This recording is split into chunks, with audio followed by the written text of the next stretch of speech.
Yeah, what's her child? They both got arrested. Wait, arrested? Wait, you got arrested? Yeah, they got taken away in handcuffs. There's like 6 cop cars and charged for Wait. So why? I think like half a dozen people called 911. Because like, I saw the cop cars come up. I don't know why they got arrested. Some woman in her 40s was gossiping about it. She didn't really know. You know?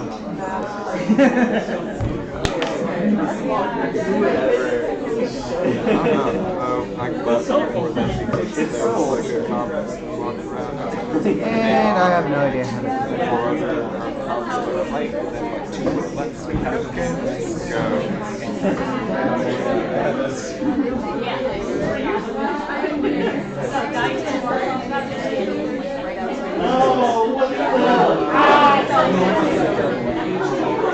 Oh, yeah.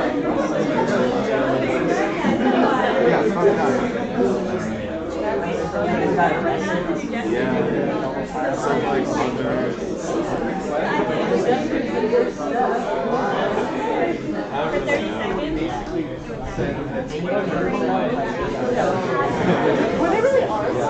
yeah. Walking up the hill. You said something.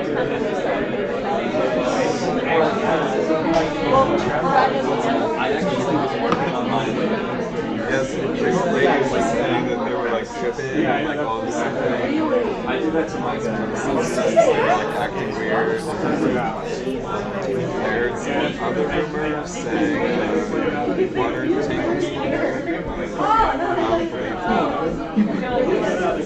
No, water takes no, just like that, like setting off. Oh, I see. But like maybe those are pretty janky. But I don't know.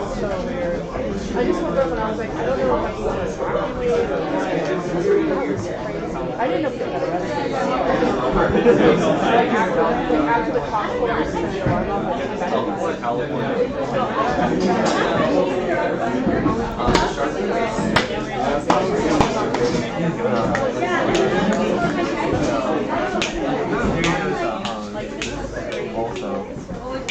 Also this guy.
Testing, can you hear me?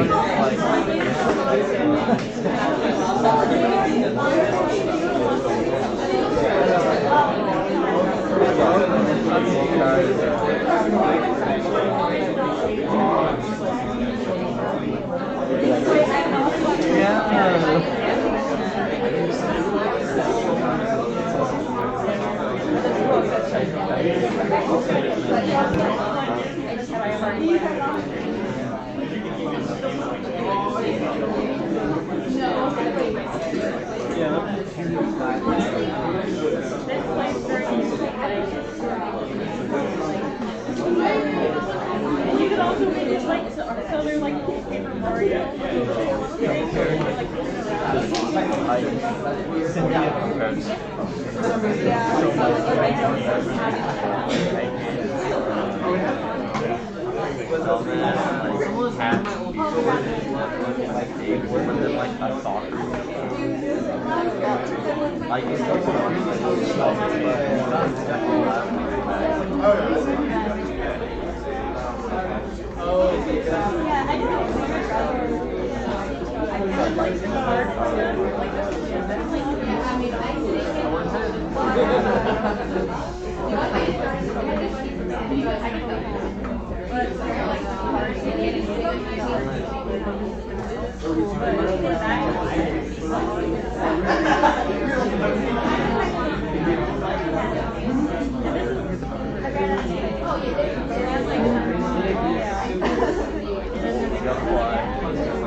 Did I read pretty well on the screen?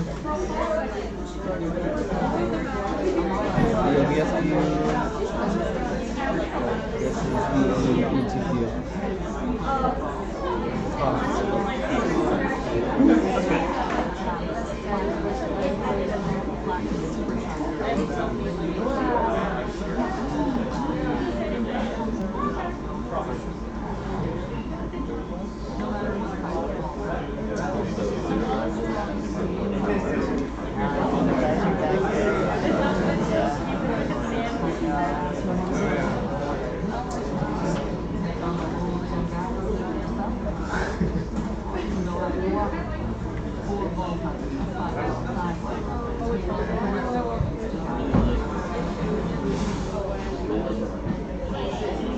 That's good.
Come on down. I didn't know if you guys wanted to do more of like a front projector or I mean, yeah, this is fine. And we're cool with like.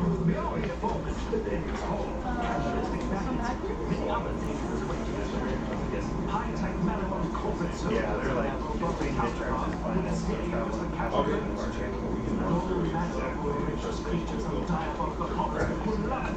Yeah, you said that. You guys need to hit the bathroom.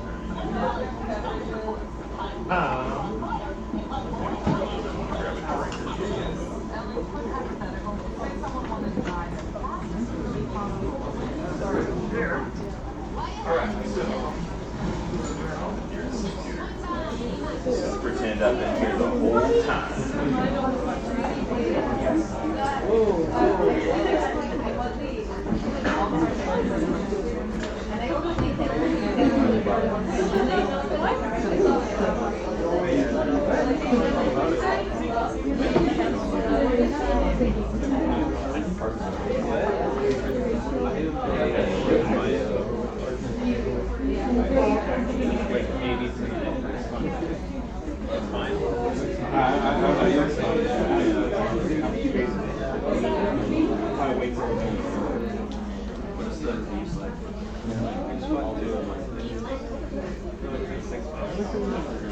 That's one of those games.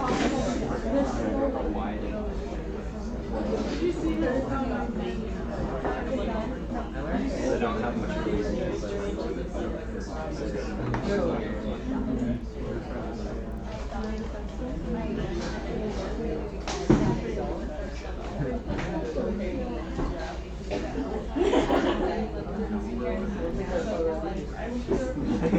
Oh, I think this is the same one I read. I think I basically. Yeah. Use it out. Yeah, this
Production's going to be I spent like 10,000 of it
Also, the spawn rates eventually, as they get the zombies,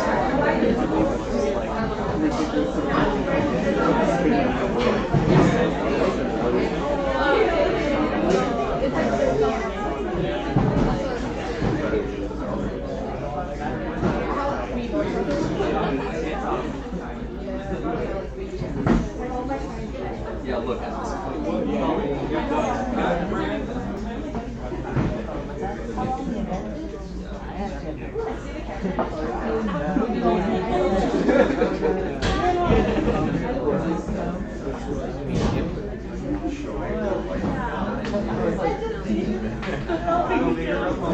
Yeah, exactly.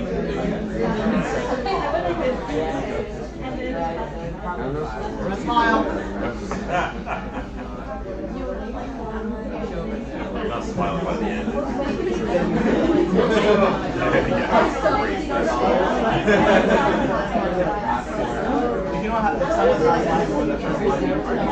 Yeah, that's right.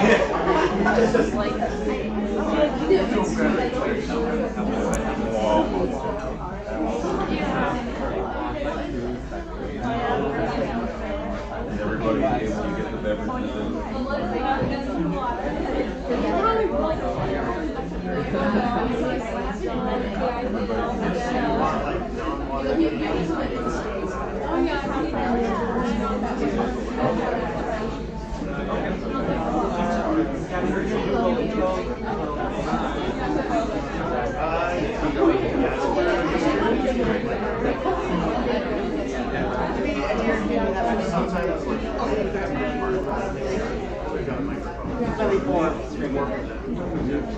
Oh, okay.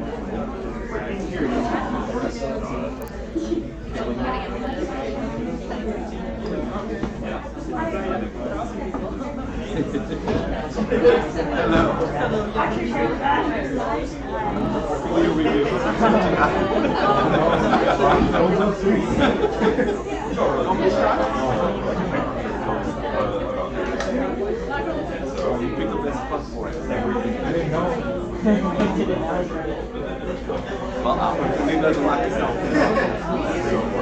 Yeah, I had my first stuff on today. And I represent you.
That's so weird. It's too good. I think I'm actually.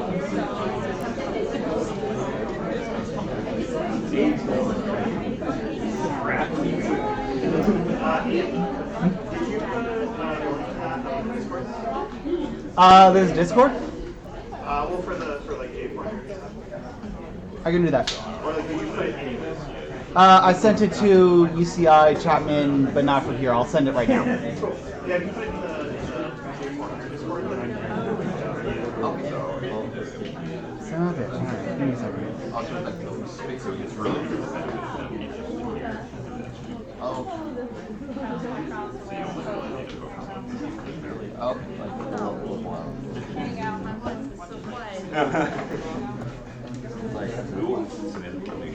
You also whispered in the Yeah, yeah. like, well, like, they're all over. Yelling. Yeah, no worries.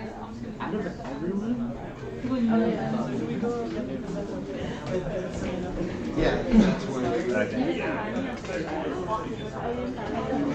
Not totally sure if it's gonna work if it doesn't switch to the PDF.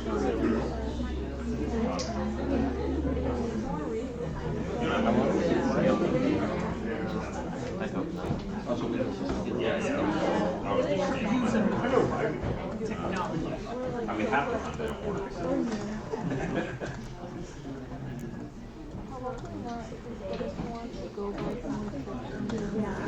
How's everyone doing? Alright. We're almost there. You guys were coming out. Had a good turnout today.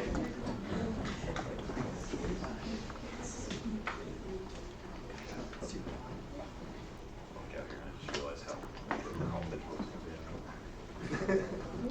You know, two guys on hit it. So cool. I don't know.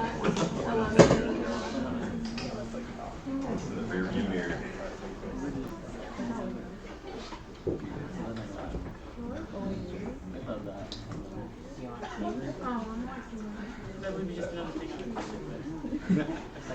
Yeah. John, you're hiding with kids. Rest of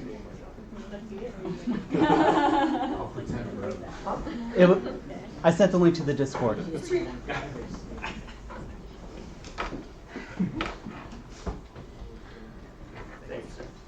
Oh, that's what. Too hot. I don't know if I have five water. It's perfect. And so now it's sushi.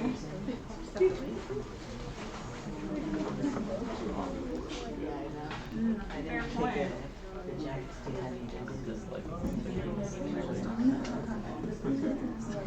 Everyone should be home.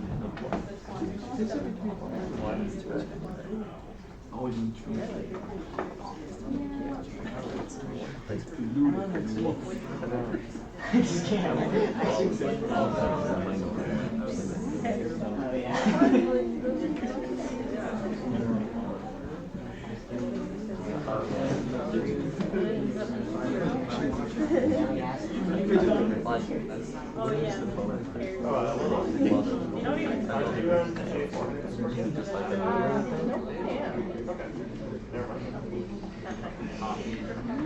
I know. Producer name will I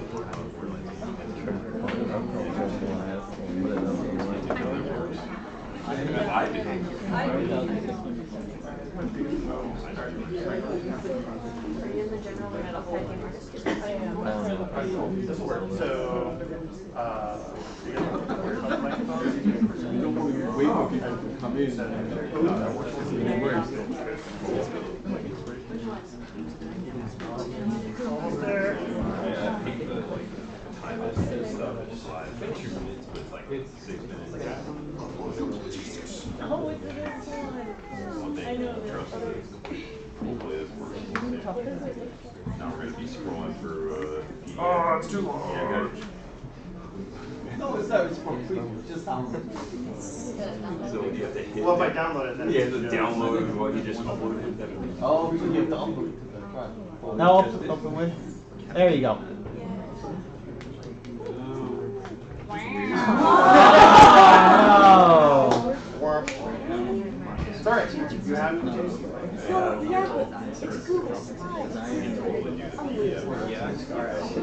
Alright, I'll let you navigate around. Alright, thank you so much everyone for coming out. I'll let them introduce themselves because I don't know everyone's names.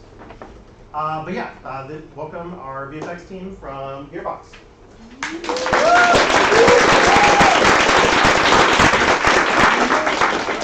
bear with me on the slides because there's going to be some spoilers in this thing. I'm going to try so hard.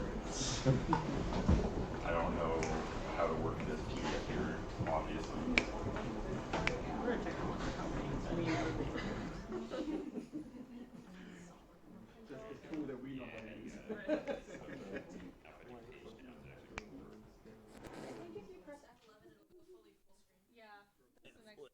Boom.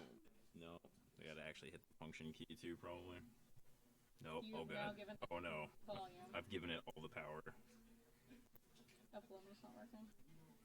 Maybe let's do like Shift F11. Alright, whatever. We'll figure this out. Oh wait. Oh, that's as good as it gets, really? Okay, that's a little bit better. What if I do this? No. Alright.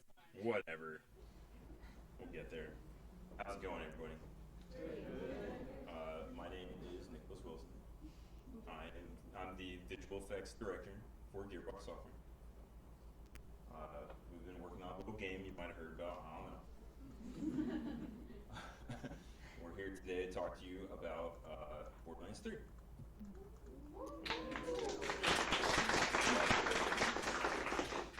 And before we do this, especially because I'm going to have to switch out of this PDF and into the videos a couple times, if you're really photosensitive or anything, or get like motion sick playing games, just be aware that we're going to show you a lot of videos that have explosions and stuff in them. So please just be aware of that. Don't want people having an issue. So this is me without my glasses.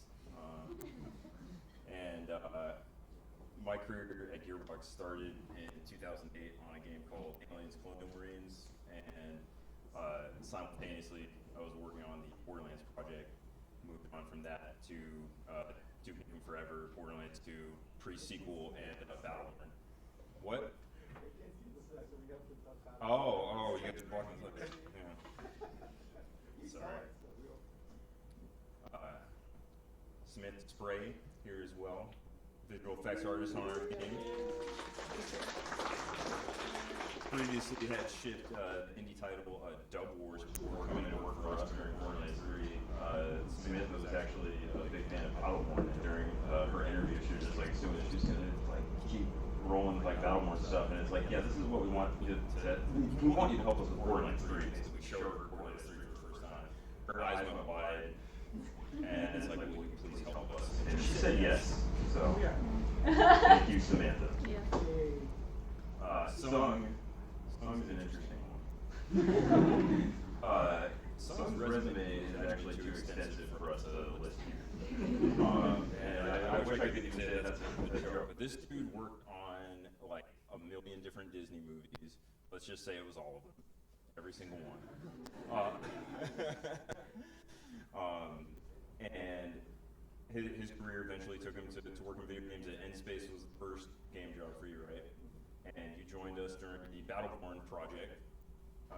And he brought a lot of traditional animation chops to that game. If you played Battleborn at all, you kind of know what we're talking about. All the hand-drawn 2D effects.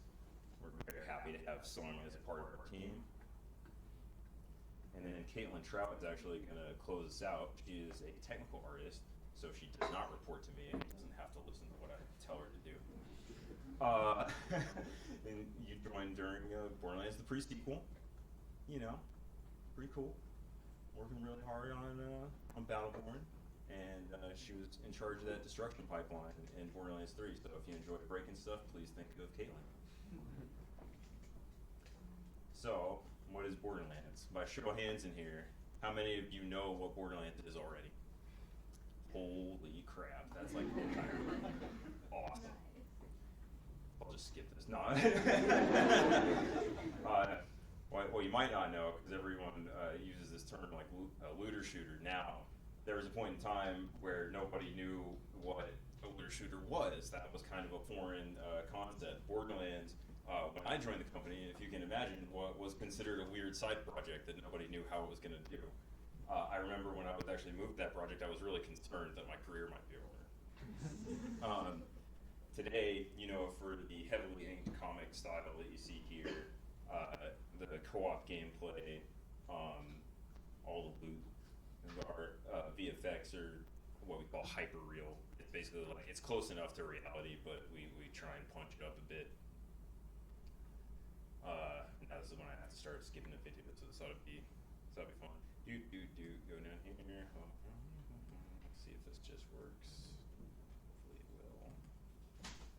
And I just noticing I don't even have Samantha's videos in here. That's great. Yours are all embedded though, right? I don't know. We'll find out. We'll find out. Live dangerously. Oh, yeah. So first thing you do in Borderlands is you must shoot. Wow. Please play the first time.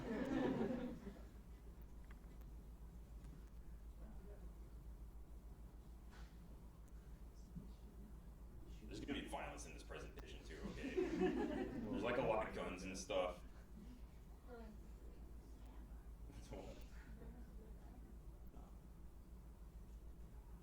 true.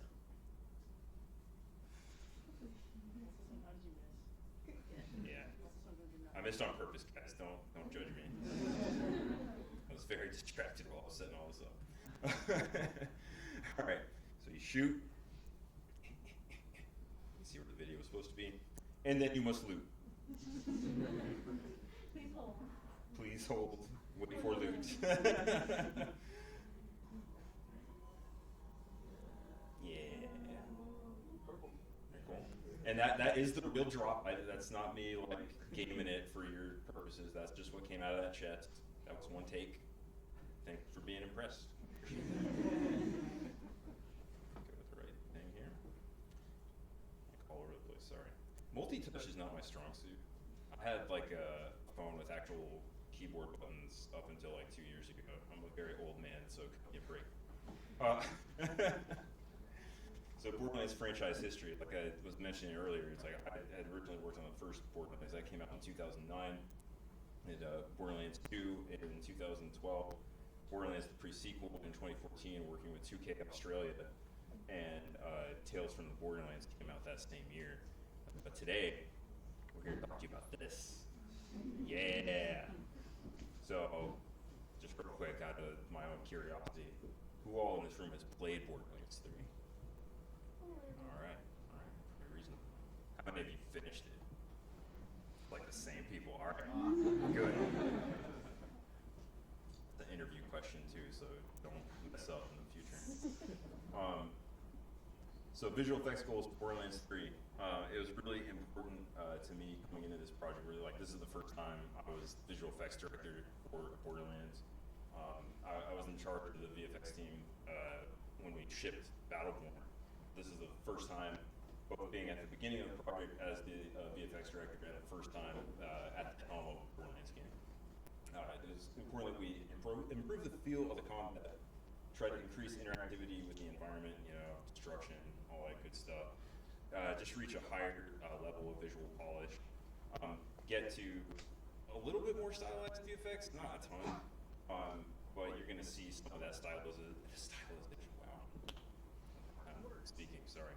And and also, this is the first game that we made in Unreal Engine 4, so there were some technological challenges as well with this game. So now to start talking about some of our real-time visual effects pipeline, I'm going to bring up Samantha Spray.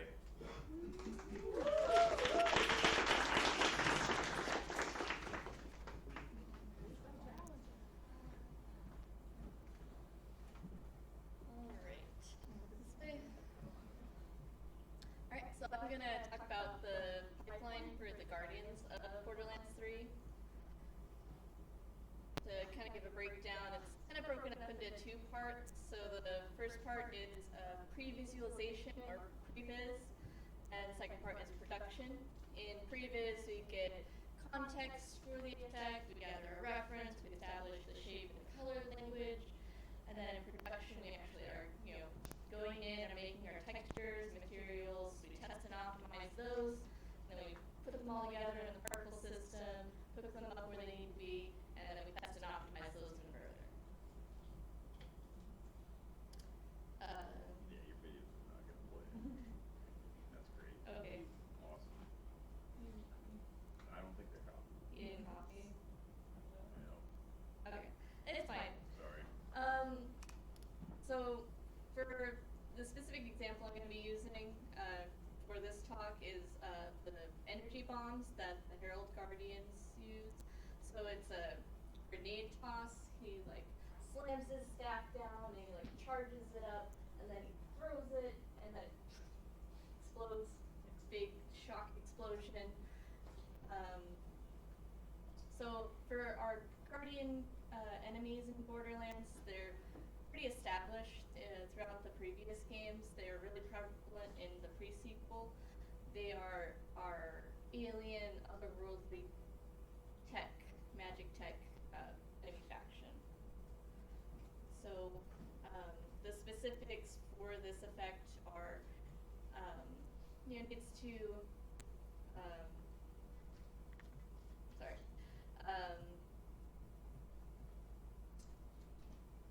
it needs to have a charge effect, it needs to have its projectile, and it needs to have an impact effect, and it needs to have a, alien feel to it. So starting off, like, where do we even, get this information? Well, we have to talk to the designers. Usually this is through, a Jira task, or I'll go talk to them at their desk, we'll figure this out, know exactly what I need to do to communicate the gameplay to the player, because that's what VFX are. We are communicating what's happening in the game to the player. And these are supposed to be lovely gifts for you. I'm sorry. You know what? Here. What if we download like open office? You want to leave that right now? I'm gonna do that right now. I feel really bad for leaving you hanging on that. We're just gonna do this. Should be able to get this on here. These are very important. Yeah. Yeah, I just felt bad having to try and do this. I'm 3, totally 2,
Yeah.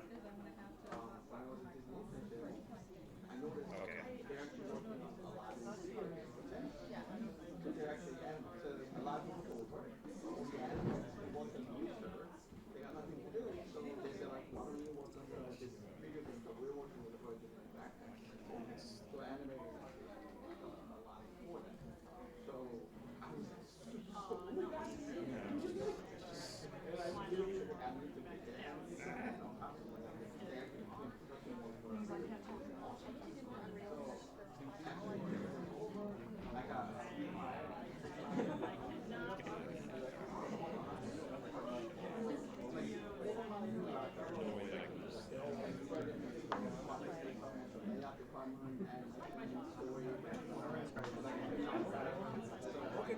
Yeah, that would be great. Anything that we can, because yeah, I just feel bad for the whole Minnesota that content, you know. And like PowerPoint viewer, am I like imagining things? Yeah. There's like some other thing that actually works. PowerPoint 97, that's probably pretty old. They retired in the old days. I'll try it. I'm willing to give it a shot. But if not, it's still not. I don't understand. Normally when you run as an administrator, it doesn't matter.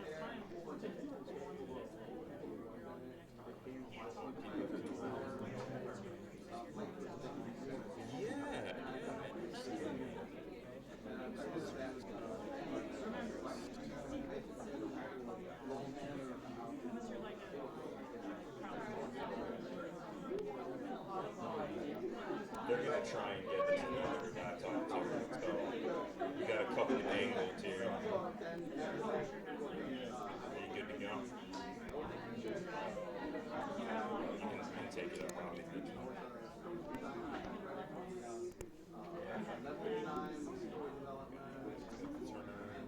Yeah, totally stops it.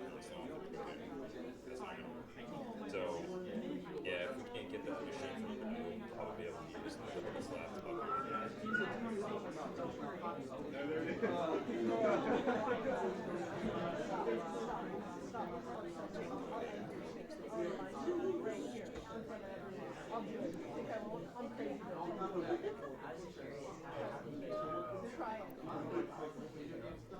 Yeah, I know.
start the ghost.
I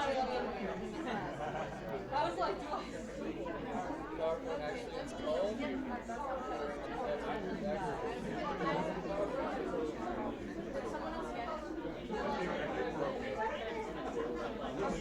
I think so. We're about to find out. I was so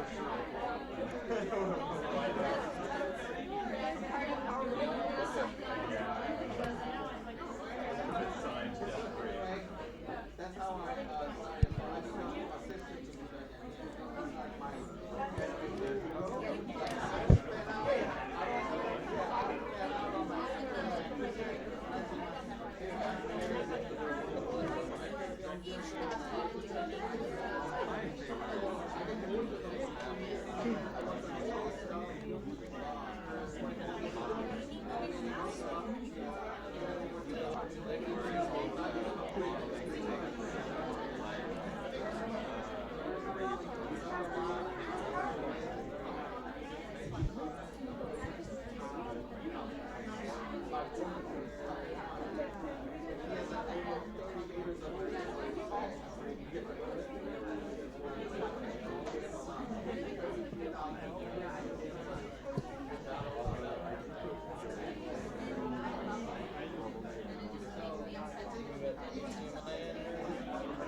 It might be the box. The car box that connects the HDMI.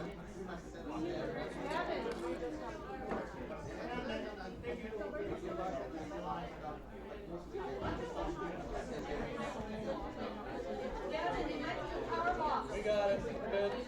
Yep.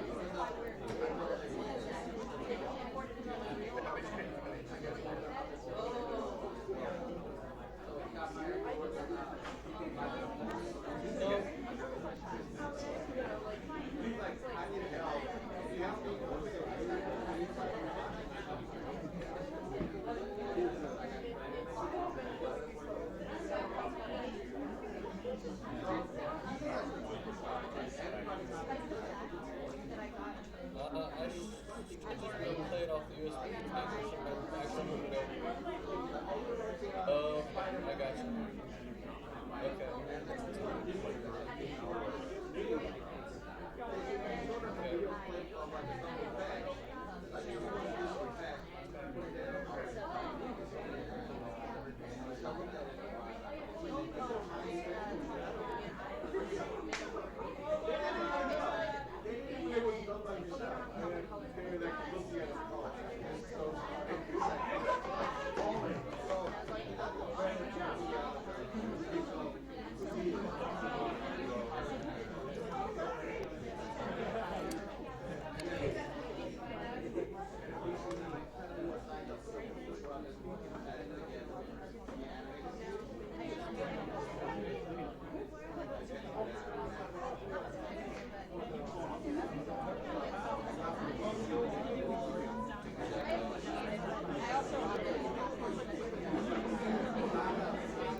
Boom!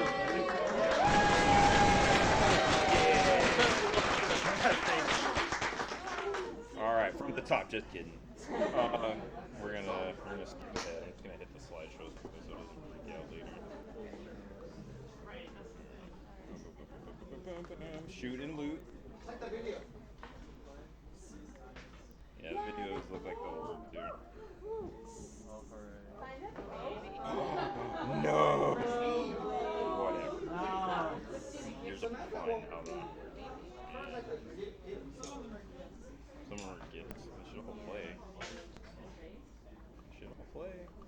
No, you gotta be kidding me.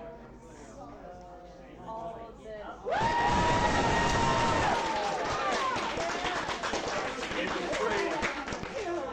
Alright, that's what that's supposed to look like.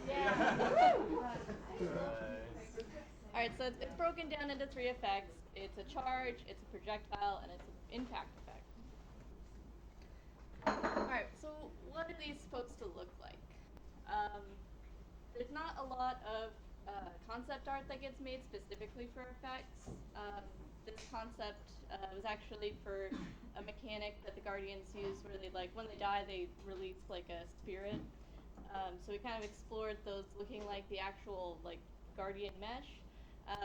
We wound up changing that in the Shift game, but I took a lot of inspiration from this piece and started incorporating, like, after images for, like, when the Herald will teleport around, or when the Guardians die, they'll convulse to kind of signify that they are going to spawn this spirit, and they'll leave that after image as they're doing that.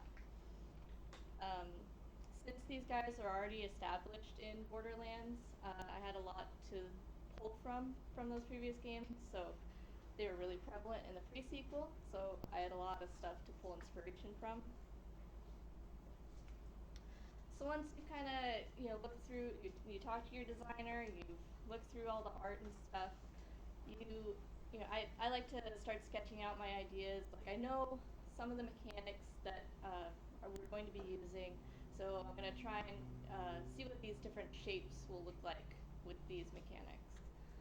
I also like to put together like a mood board, so I took a lot of screenshots from the effects from the pre-sequel, and I can bring them into Photoshop and hue shift them to look, or to see like how they look with like more of a red color palette, because that's in Borderlands 3 we were trying to shift the Guardian Iridian architecture and color palette to more of a red color scheme, whereas in the past they were more of like a purple or pink color.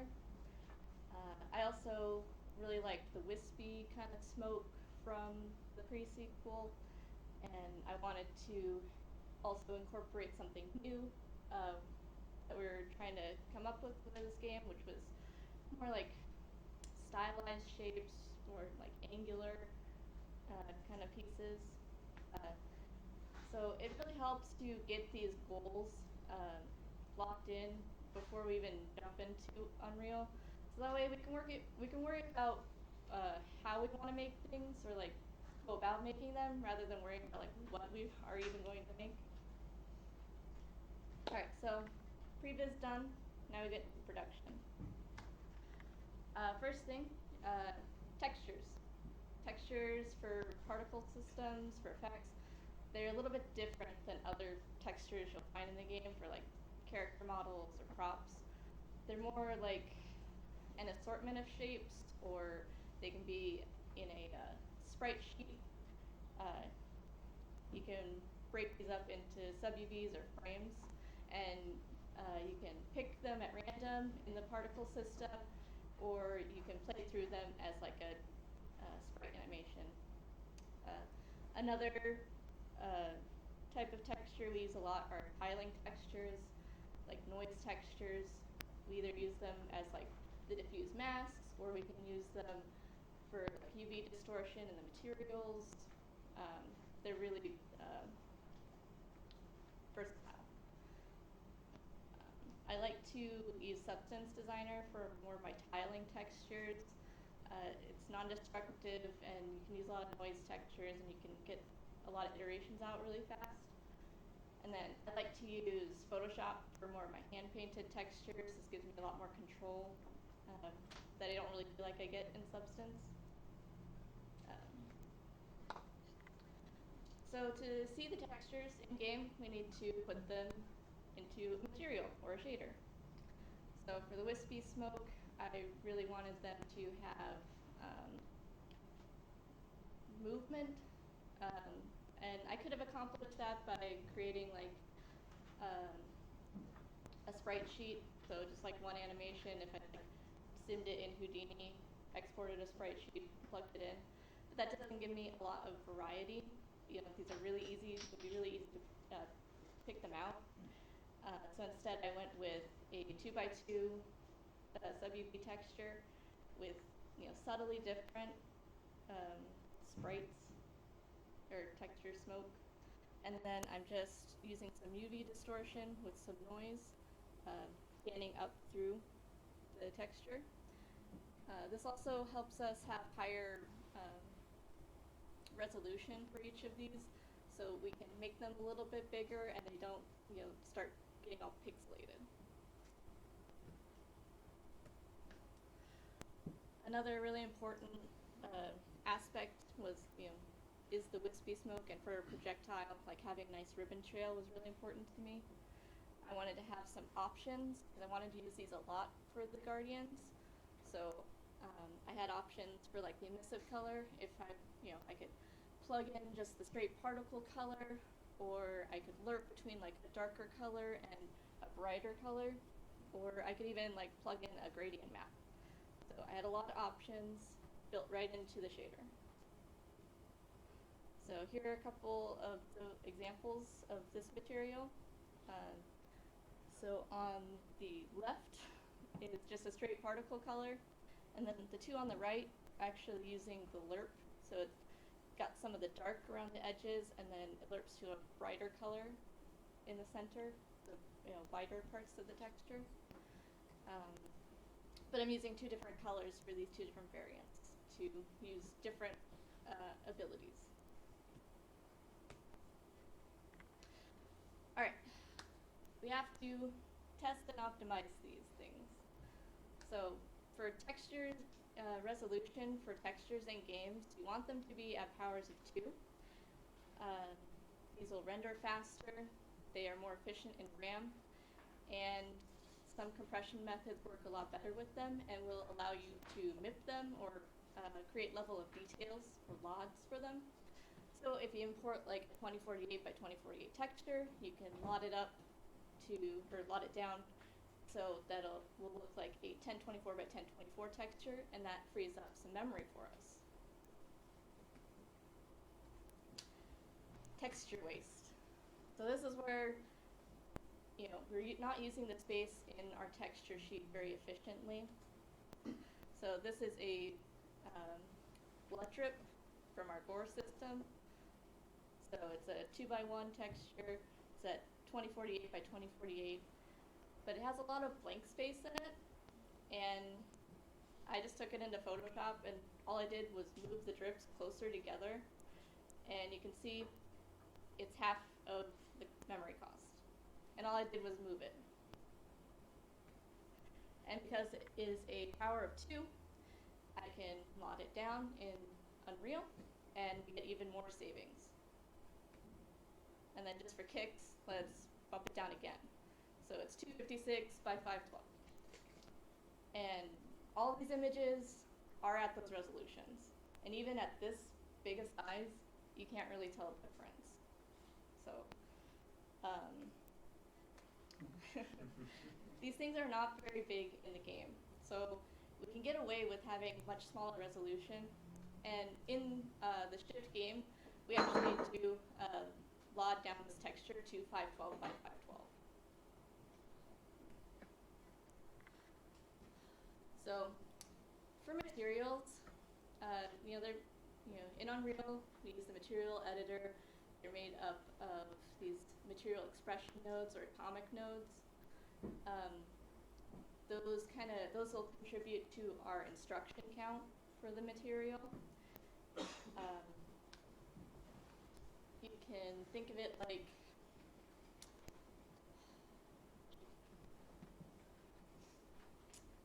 more instructions that a material has, the more calculations the GPU are going to have to calculate per frame. If it's calculating making more calculations per frame, that frame is going to be longer. So we're going to wind up with lower frame rate. So kind of a general rule of thumb, 500 instruction count shader is going to cause a lot more trouble than an 80 instruction count shader. Some kind of hidden costs, besides just the nodes that you can watch out for, like whether the material is lit or unlit. So If it's lit, it has to take in a bunch of information from the environment. If it's unlit, it doesn't even have to worry about that. The next thing is like blend mode. So if it's opaque, it doesn't need to worry about anything around it. But if it's translucent, the GPU has to calculate everything behind it. So that's called overdraw. With particle systems, all these different textures are, come together as components into our particle system. So you can wind up with 8 to 32 layers of translucency. So our 80 instruction count serial winds up looking like 640 instruction counts. So in Unreal, in Cascade, we can actually debug this with a view mode called shader complexity. So that's what this image on the right is. Green is this is fine. Red is this is not as great. And then white is like, this is really bad. Yes. There are some other hidden costs with the material editor. There are material function nodes. These are really handy if there is a chain of nodes that you find yourself using a whole lot. This rotate vector is actually one that's built into Unreal. So if you open it up, you can see it's made up of a bunch of other, material expression nodes. So it's not that you shouldn't, use these things. Like, of course, you should use, lit when you feel it's appropriate. You should use material functions when it's going to save you time. But just be aware and be conscious of these decisions. All right. So in the actual particle system, the main part of this particle system, the projectile, is made of this orb, this mesh particle.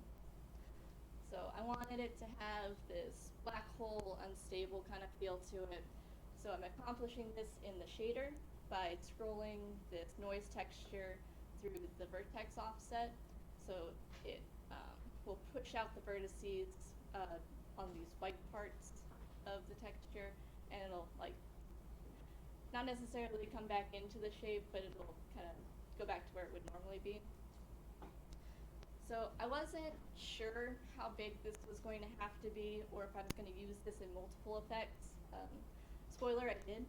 So I decided to make a dynamic parameter in the material so that I control different aspects of this noise within each particle system. So this is just an example where I am just scaling down the noise texture, the tiling on it. So in the example on the right, it's just scaled down by twice as much noise, and it's a lot more volatile, and it looks like it's panning faster, but all we did was scale it down or up, either way. The next important part of this effect is the trail. So this kind of tells the player where this effect is coming from and gives the player kind of an idea of the trajectory that it's taking. So lifetime is really important for the ribbon. We don't want it to be around too long, but it needs to be around long enough to communicate that to the player. So there are a couple of different ways we can spawn ribbons. We can do this over time, or we can do this over distance. Originally, I was spawning these ribbons over time, but there's a lot of inconsistency with length of frame, like where we talked about with the materials and the instruction count. Frames are variant, so if we're spawning by time, we can wind up missing the frame that the particle is supposed to spawn, and we wind up with pinching or seams in the ribbon. So this was actually a bug that I got in development, so thank you QA for catching this.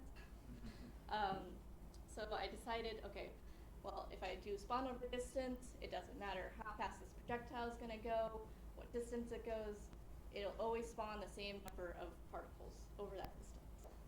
So it's a really nice, smooth look.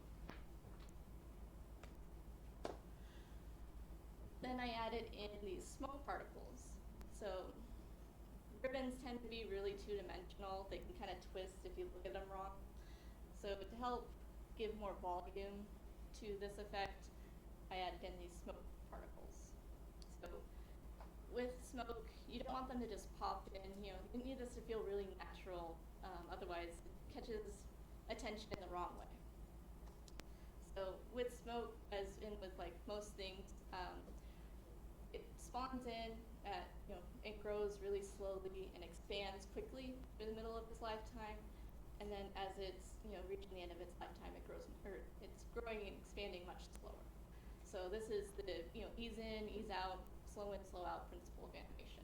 And, having, the animation principles kind of in the back of your mind as you're an effects artist can help out a lot. So it's supposed to deal shock damage. So to do that, I'm adding in some little lightning bits. So this texture is actually a sprite sheet, so you could play it in order and it'll show an animation. But these only have a lifetime of maybe like 0.06 to 0.15 seconds. So at 30 frames per second, that's only like 2 to 5 frames. So they're really quick. So what I decided to do with these is I'm just picking different frames at random. So you get this really, volatile feel from them. So you wind up feeling them more than you see them. And then of course we gotta make it glow. So I added in some little glowy bits throughout the trail. This helps give some contrast to the smoke ribbon that we've got. And these can live a little bit longer because they're so much smaller than anything else in the particle system, so they can help direct the player to where they need to look or be aware of where the enemy is. I also wanted them to be able to have their attention drawn more to the orb part, because that's the most dangerous part of this. If you get hit, it's going to deal damage to you. So I wanted them to have this really emissive, you've got this glow coming off of them. And we can and we do accomplish some of this with the bloom post-processing, but I wanted to make sure that no matter what the exposure is in the lighting that they're in, that they'll always kind of have that glow around them. So I put in a big kind of glow particle on, like, around where the orb is, just to kind of help with that. So for optimizing particle systems, the vertex count on your mesh particles is really important. These things don't, they're not very big on screen. If you wind up with a whole bunch of vertices, you wind, in the small mesh, you get a lot of issues with vertex density. So the vertex count on the mesh that I'm using is only 559 vertices, and then I wind up plotting it down in the particle system again. And then particle count. So CPU particles, this is very important for. Each of these different components that we've just talked about is a different sub-emitter within the particle system. These sub-emitters are made up of modules. These determine the lifetime of the particle, the color over lifetime. The CPU has to keep track of this information for each particle for every frame. So, more calculations it has to do per frame. The longer the frame's going to be, the longer, the frame's going to take, less frames per second. So this can cause a lot of performance issues. And just for kicks, I doubled the amount of glow particles around the orb and the smoke particles. And visually, it doesn't really gain us anything just to have more particles just because. Like, maybe the glow around the orb is nice. It's a little bit more saturated color. Maybe it grabs the attention a little bit better. But I could accomplish this by just increasing the opacity of the particles I already have. So you really gotta think about, like, what's our, what can we get away with? Like, what is enough to really, convey what we want to communicate. So, don't do that. We'll do questions later. And then the video's not gonna play. Oh no. Anyway, there's some cool lasers and explosions. Yes.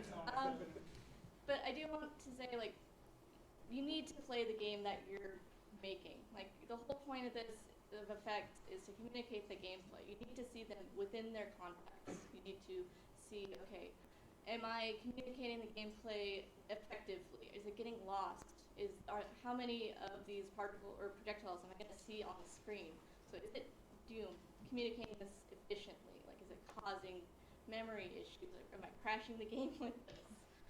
And you can really figure this out by actually going in and playing the game. So, thank you very much.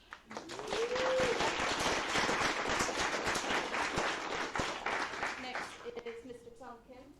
Woo!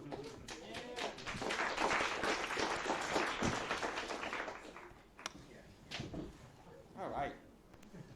Let's turn back time to go to retro. All right. So this is going to be a talk about some of the pixel animation. I had a chance to work on our game. So why pixel animation? What's it for? So UI requested, as a player, I should see a first-person echo device that reinforces how I interface with interactive objects and how the UI is presented to me. So as you can see in the concept, every game has a UI. Like when you pause it or go to your inventory, there's always something there. But there's always a disconnect with what you see on the screen and then go into inventory. So we try to have some kind of connection with it, like tell a small story about it. So whenever you pause the game, player brings up this kind of device, and it's this device that you project hologram, and you can see all the UI that related to inventories and skills and mission log and all that stuff has represented. So player still immersed in this world. It's like we don't take you out. We just still continue this immersiveness with the UI. So we were looking for this device, and this device will represent which mode you are in. So these little icons that you see on the green screen basically represent, a map, the log, mission log, inventory, skills, and the other advances that you're going to be finding. So these are the concepts for that. And then the concept artist was looking for what device we need to get an influence from. So some of you definitely have had a chance to have one of these, and there's a Tamagotchi and a Walkman, if you guys even know what that is. Game Boy, I'm sure everybody has Game Boy. Like sometimes, the DVD player that your mom just shove it to you when you're driving to the soccer game or something. All that stuff, we all had it. Everybody has an idea of what it looks like. So we're gonna use that to put that in a player hand. So our excellent concept team artist designed some of the different elements and then just marrying that into a device that we're looking for. So the first one on the right here, actually it kind of looked like a Walkman. It opens up, video cassette, like a TV cassette coming out, and some of them actually have an extra screen. And the one in the middle here, Meteor, kind of looks like it does look like a Game Boy, and has some cartridges. So actual device need a cartridge slot, and we're gonna actually have cartridges. It's like you can find a written document or something. Instead of written document, we have a recorded voice log that you pick it up on the world, and you pick it out, you put it in there like a Game Boy cartridges, basically. So that was a concept. And one of them actually kind of looks like a. Sorry, I went back. Some of them actually look like a claptrap. Claptrap is one of the robot in a Borderlands. And you open it up, it kind of looks like them, and there's a small green screen kind of show what it is. So like multiple ways. And then I'm sure some of you guys are concept artists, and Gearbox, our Borderlands game, actually have a different manufacturer.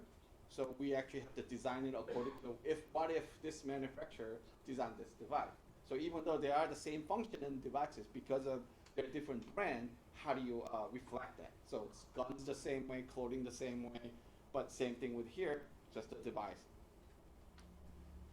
And this is the final concept that everybody approved of. So we picked the dial, because dial is very, space, what is it? Space gadgetry.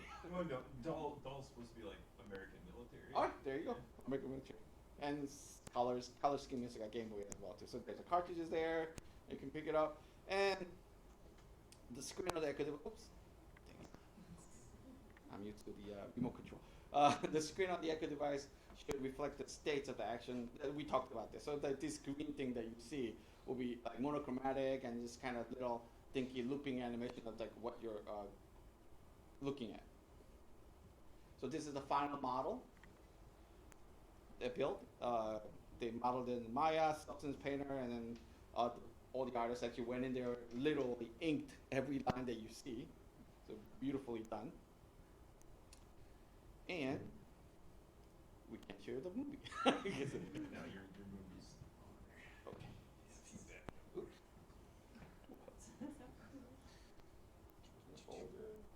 We actually have a video for this. yeah. Should be. So people who actually played the game, you probably recognize this very first that gameplay. Whoa, oh god, no. Yeah. Got the multi-touch stuff going on. Back up. Synchronize.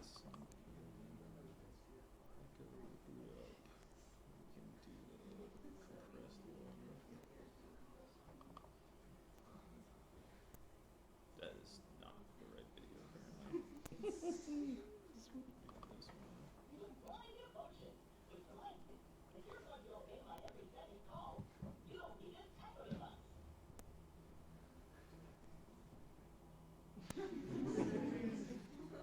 I'm like trying to record it and play at the same time.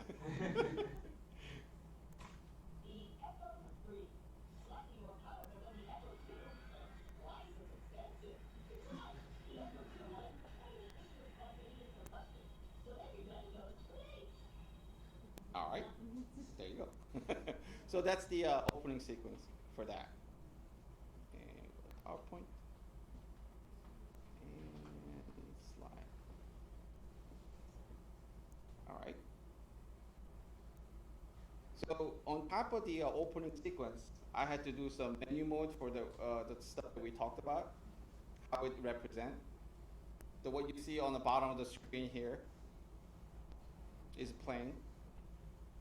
We have some video footage, but I guess we'll probably take a look at it later. So this is for the skills. So we have a 4 different archetype in our game, and everybody's completely different. Their skills different, they look different, their playability totally different. So I have to create 4 set of different things for everything they do. So that was very challenging and really fun to do because everybody's completely different. And some of them are shared assets. So this will be the Guardian rank. After you finish the game, this will unlock, and it'll be. Trust me, there's a lot of beautiful animation going on. You get to see it. I have a GIF actually put it in. This is for the log, mission log. This will be the recorded log that you pick it up. It's a this is kind of spoiler, but like when you actually first time you pick up the cartridge in the world, the character actually literally go like and then pop it back in. So like our sound engineers actually grabbed one of the NES card and he literally did this in front of Michael. So this is really awesome folly work there. And some Typhon log, another log that you activate and listen to throughout the world. So these are concept drawing or painting done by concept artists.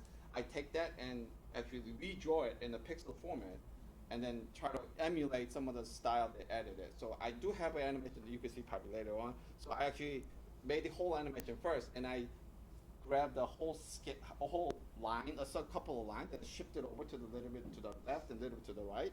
And actually have it play, it looked like there's like screen distortion happening. So there's a lot of neat tricks, and some alien language as well too. So the process. So I used Adobe Flash. So we actually started the production like many years ago. So there wasn't Adobe Animate came out yet. So this was a Flash, like a last generation Flash. But they didn't actually have the quality that I needed to animate this, because I literally need to animate this at 128 pixels by 64. It's tiny.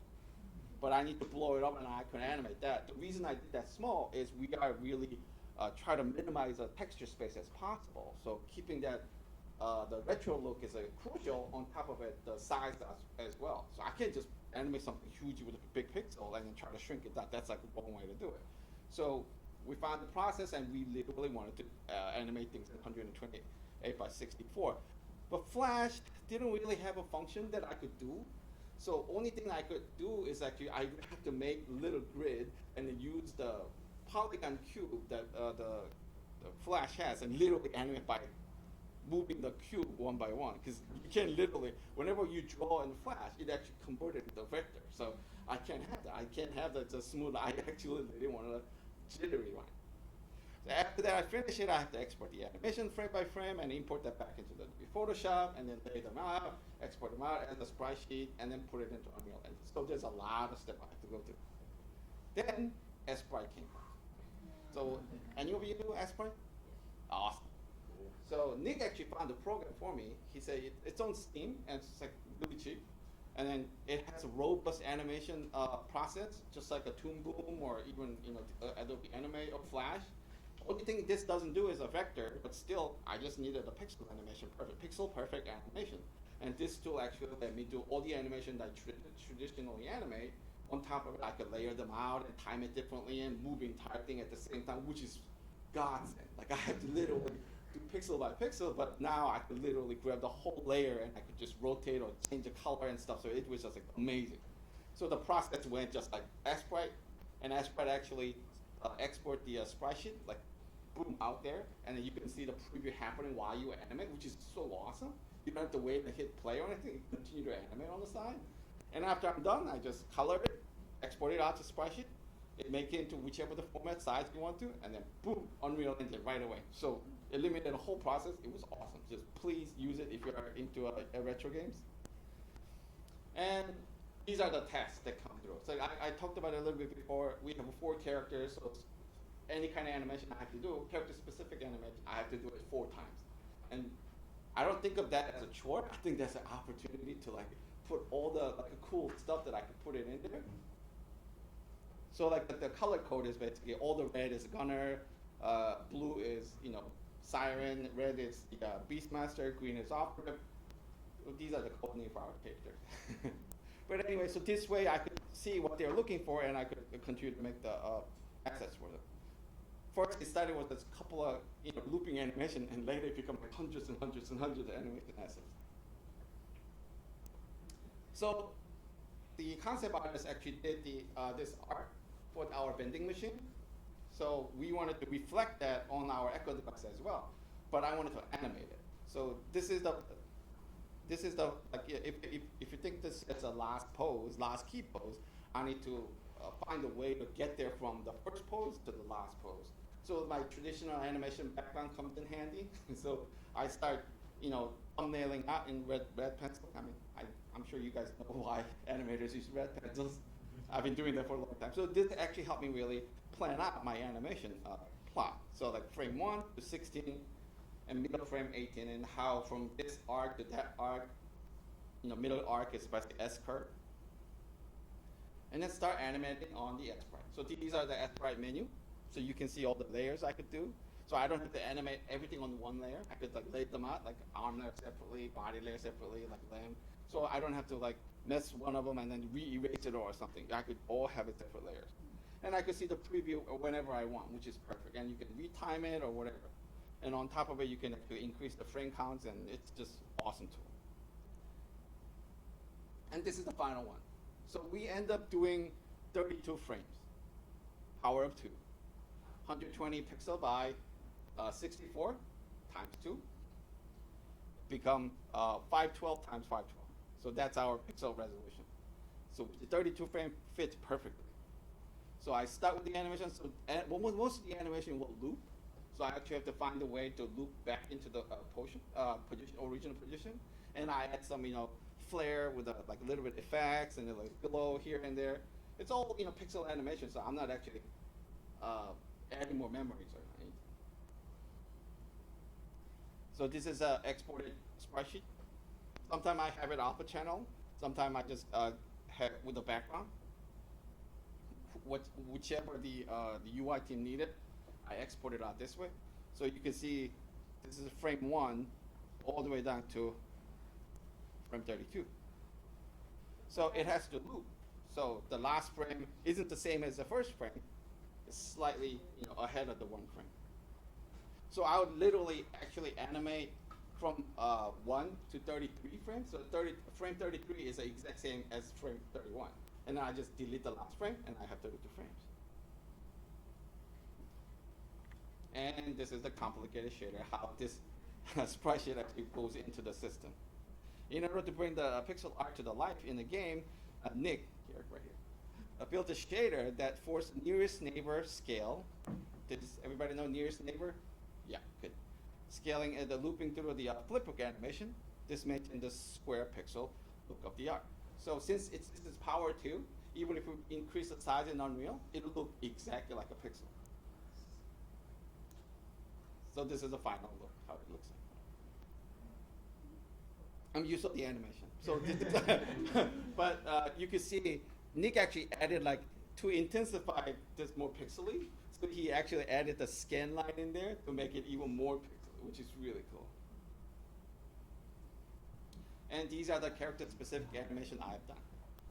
So on top of it, UI team needed some character portrait for each character, so I literally redraw the render view of each characters into pixel format, so they could use it as icons and stuff.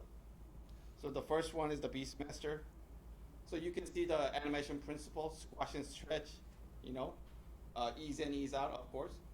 And then one of the skill for the Beastmaster on the second top, it's like they wanted Pokemon battle scene.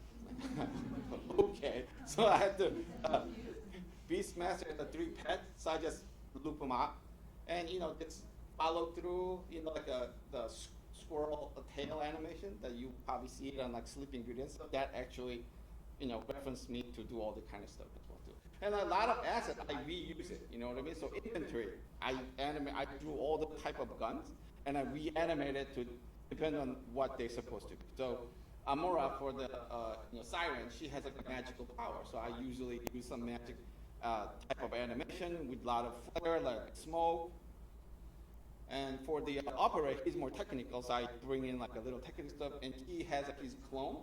So I actually made the clone animation happen, and I have a separate layer, just play the animation 1 frame before on the bottom layer, so it creates that, the after image kind of thing. So it's little animation tricks that I can play with the sprites, which is awesome for me to do.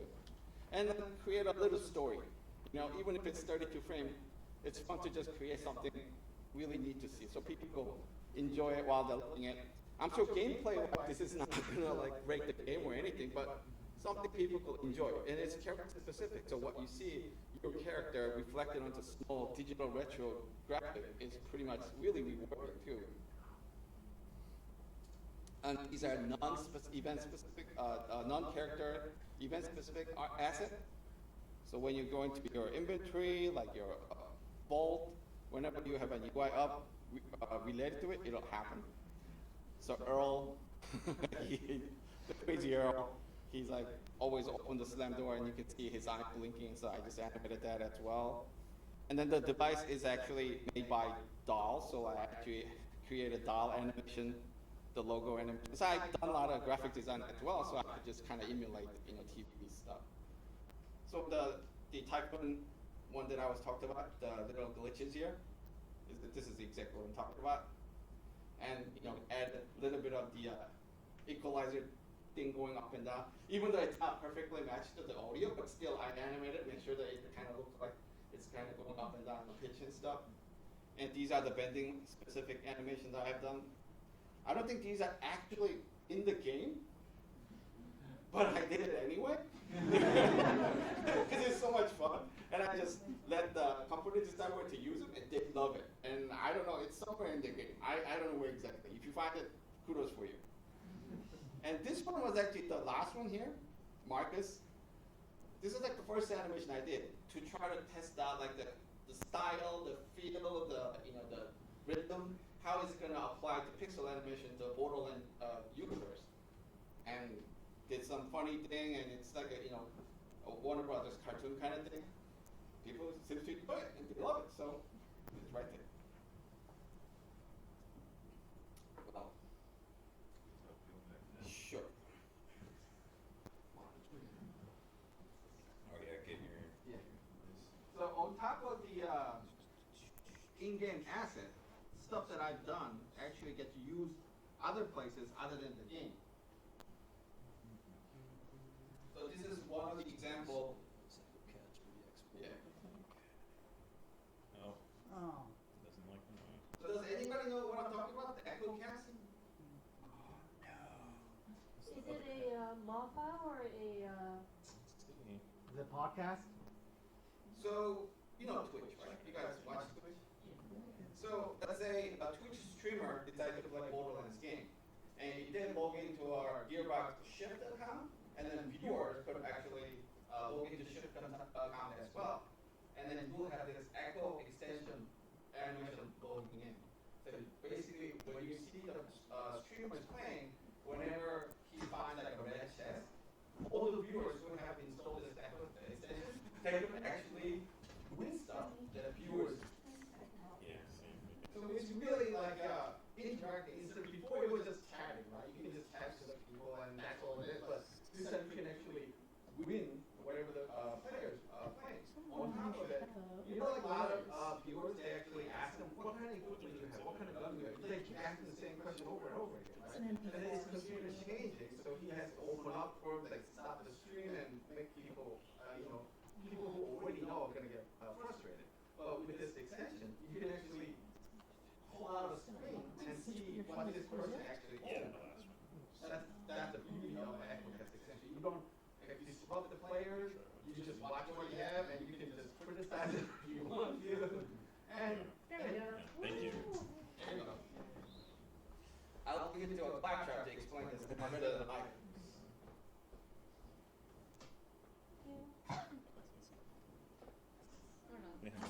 What happened? So as you can see, as a viewer, you can see all the tools he has, all the inventory he has. You can check on the stats. And cool thing about it is you can actually click on the dot below, and you can copy exactly what he has, which is awesome. Not only the inventory, you can go to his skill. You can see his skill tree, how he set up all this stuff. So while he's playing game, you just do this without interrupting him whatsoever. It was never done before. This is first time Twitch or any streaming device actually had this kind of combination. And whenever the special event happens, so you get to see my animation get played all over the place. Even though we didn't get to use it in game, this way we get to represent it too. And it has a tie-in, graphical tie-in from the game to the device that we're looking at, either for PC or any other device that you have. So we actually extended the Echo extension. So not on the PC player, we started with the PC player. Now we could, anybody who's playing on Sony PlayStation or Xbox, you can still do the extension as well. So we just open up for a lot of things. And then mobile people too. You can watch it on iPhone or Android, and you can win all the stuff like they're winning as well.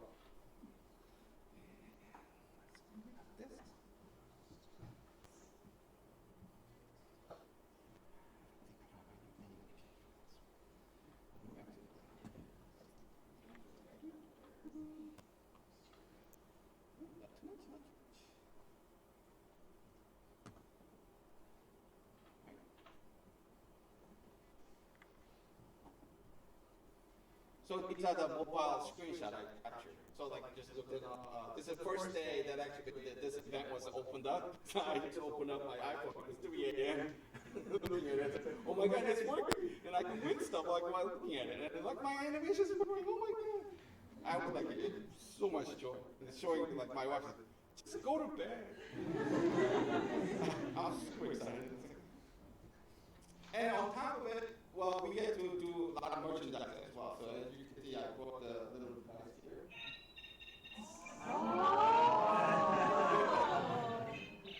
And they put an animation that I've done for the whole logo, and then they did a lenticular sticker.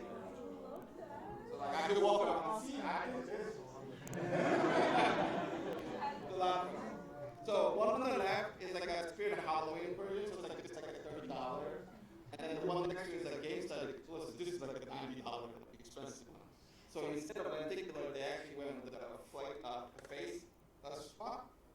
We ultimately wanted an actual LCD screen playing my image, but someday the day will come. Nick promised. And these are some of the comments, the people who have seen it. Some people completely missed it, because whenever players looking at it and people concentrate on what's on, so not many people look at it, but people do enjoy what they're seeing. So one of the comments, he's actually our UI designer. He said that It'd be cool to have a 1 or 2 looping pixel animation on the devices. It looks like a Game Boy.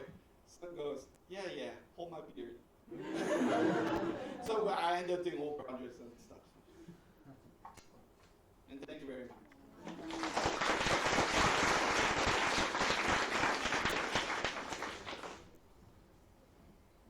Hello again, people. I'm going to talk to you now about the damage feedback system, some of the combat visual effects in Borderlands 3. This is where a lot of my contribution to the game came in. And if you have played any Borderlands before in the past, you know that it's a very gun-driven game to begin with. So when I say damage feedback system, what are we talking about? Talking about the two-dimensional representation that we have on screen, the directional damage indicators, kind of like how you know where you're getting shot at from, that sort of stuff. And with a lot of these systems in Borderlands 3, we were looking very closely at what worked in Borderlands 2. You know, millions of people had played Borderlands 2. We were trying to stick with what's familiar and make sure that the best bits of Borderlands 2 were coming forward to Borderlands 3. This is what your directional damage indicators look like in Borderlands 2, which is really cool, and also something we've been doing for like 20 years now. So, you know, you could also say it was familiar, it was safe, it was something that we've done so many times in the past with so many different first-person shooter games. Again, in the Borderlands series, 4-player co-op, there's a ton of enemies on screen. Some of them are flying around you, just buzzing you with different projectiles and stuff. As that's happening, it can be very difficult to tell where it is that you're being shot from. So I wasn't happy with the 2D representation. I feel like even with the final audio in there, it's not always super easy to tell where it is that you're being shot from. So this is kind of how 2D stuff looks in Borderlands 3, but kind of mocked up to show you like, hey, if we only had the 2D feedback, what would that look like? So 4 different directions of the shield damage, 4 different directions of the health damage. So to make that better, one thing that we did is we tried to improve on the 2D damage indicators so that we are getting more directions in there for the people that are used to that, people that really enjoy that, people that have always felt that that's enough. And I couldn't think of anything more simple to indicate where it was that somebody was shooting from than just pointing at them. That seemed pretty simple to me. So I started implementing this 3D indicator arrow system. And we're going to see a video of that, but I'll probably have to jump out of the PowerPoint, so bear with me. Let's see. Maybe I'll get lucky. I don't know. False. Nope. Not lucky at all. Womp womp. Back up here. Yeah. Oh, I got the Twitch programs again. Yeah, right click and open with. Alright, let's do that.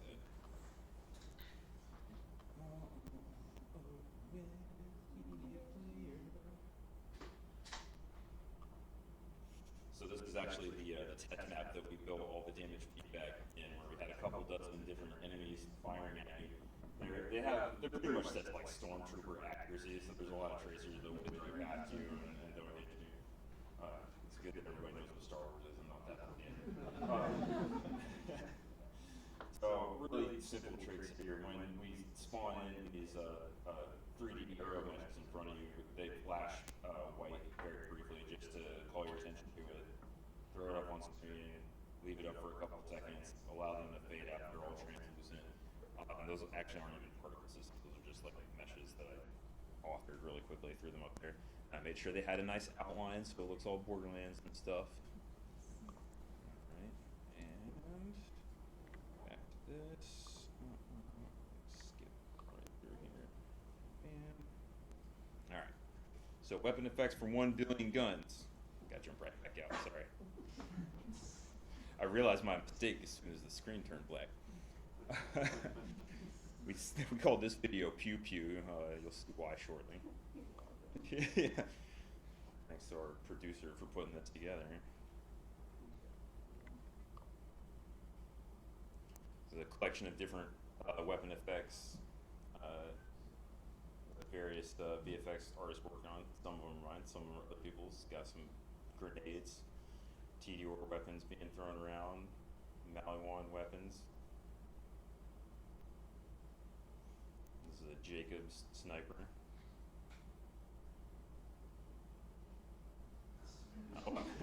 I wasn't kidding about the gore, sorry. Got some corrosive Maliwan beams, rocket launchers, and the Atlas tracker grenade. Ooh, I like that one. That one's good. Yeah. There's a lot of different incendiary grenade damage there. Shock grenades. It's actually a longbow. The grenade teleports to the target. Radiation grenades as well. Just giving you an idea of some of the weapon effects that we have in the game. And we don't need to watch that again.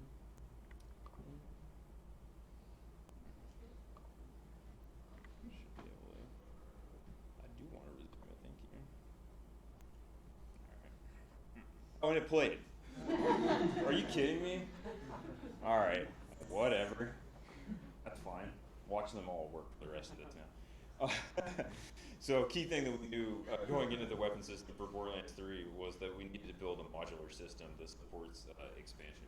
There's a number of reasons for this. When you start off making any game, scope isn't nailed down entirely. You're gonna like mess with the idea of like bringing in different manufacturers, adding different guns through DLC, what have you. And so we needed to be ready to add or remove like different legendaries, that sort of thing. Another thing that's really important to me is just trying to respect screen safe space. And a lot of times when people use that term, they're talking about aspect ratios and screen resolution. The fact that sometimes when you're doing presentations, it's like you don't know how the room's going to be laid out and things get cut off on a projector. You know, stuff that we deal with all the time. But in terms of video games, when people are doing game development, they tend to forget that it's like everything that we're doing on my cute little monitor is not going to look the same as somebody else's machine or on somebody else's TV. For me, I'm much more concerned about like that area around your crosshair, making sure that you can see the target that you're firing at and the results of what you're doing as you're firing ordnance at these enemies. So it's very important to respect screen space. I also want to reinforce gameplay information. We see a lot of different elemental damage types in the Borderlands series. Different types of damage are more effective against different types of enemies, whether they have like a physical shield, an electronic shield, or whether they're flesh or not. And finally, something that I think gets forgotten all too often, especially when people are just starting off in real-time visual effects, is that I think if you're making weapon effects, you need to be most concerned about gameplay feedback, and part of that means that when you pull the trigger and you get a muzzle flash or something, that should be on screen very, very briefly. It needs to be large and bright to catch people's eye, but you need to play it very quickly and get it out of the way, because it might be, in a game that features, say, 1 billion guns, that these weapons fire very, very fast. And not only is that better for performance, but you're going to find that it makes for a better feeling game too. So this is very much the real Substance Designer texture workflow that I use for making the pistol muzzle flash in Borderlands 3. You're welcome, guys. And Borderlands 3 is the first time that I fully adopted Substance Designer into my texture workflow. Like way back in the day when I was like a younger dude with more hair and stuff, like I spent more time painting muzzle flash textures, and it took a really, really long time to put that stuff together, and I was not always happy with the result. You could spend an entire day just sitting there like painting this stuff, try it out in game, and not happy with it. You want to spend a couple more hours with it. My boss really loved it when I did that. It was great. With Substance Designer, it's a non-destructive workflow, right?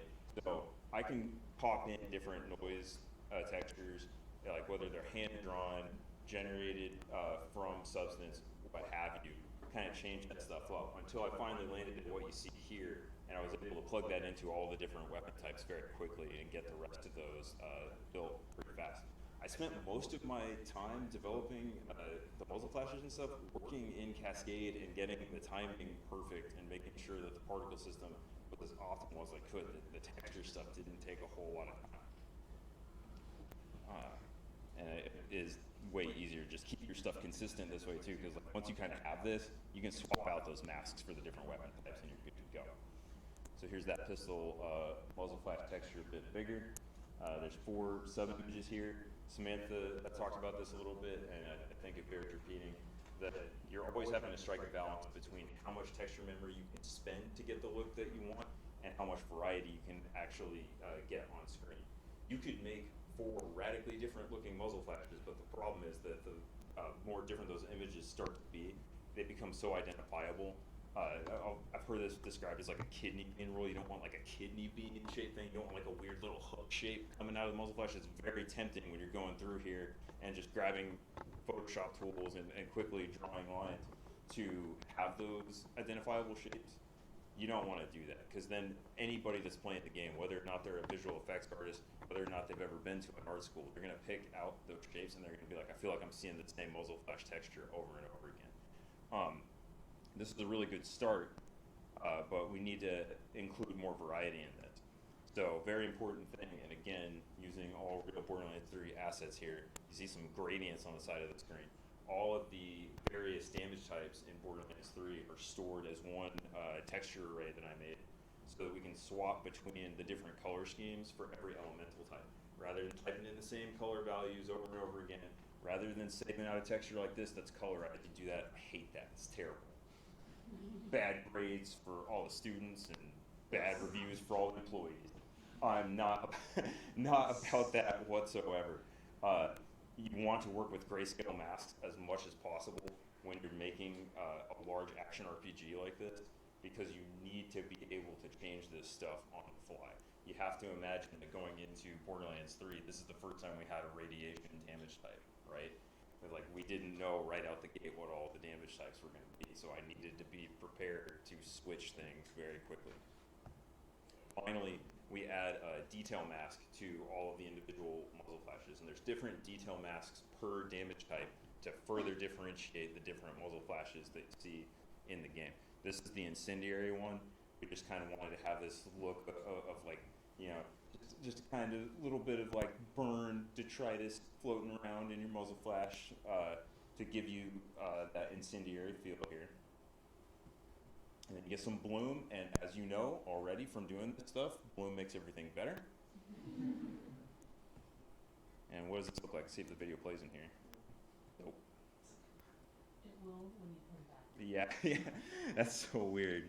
I don't know why it wants to do things that way. I'm guessing it's probably because the program is taking a while to buffer and load it, and it's Yeah. too slow.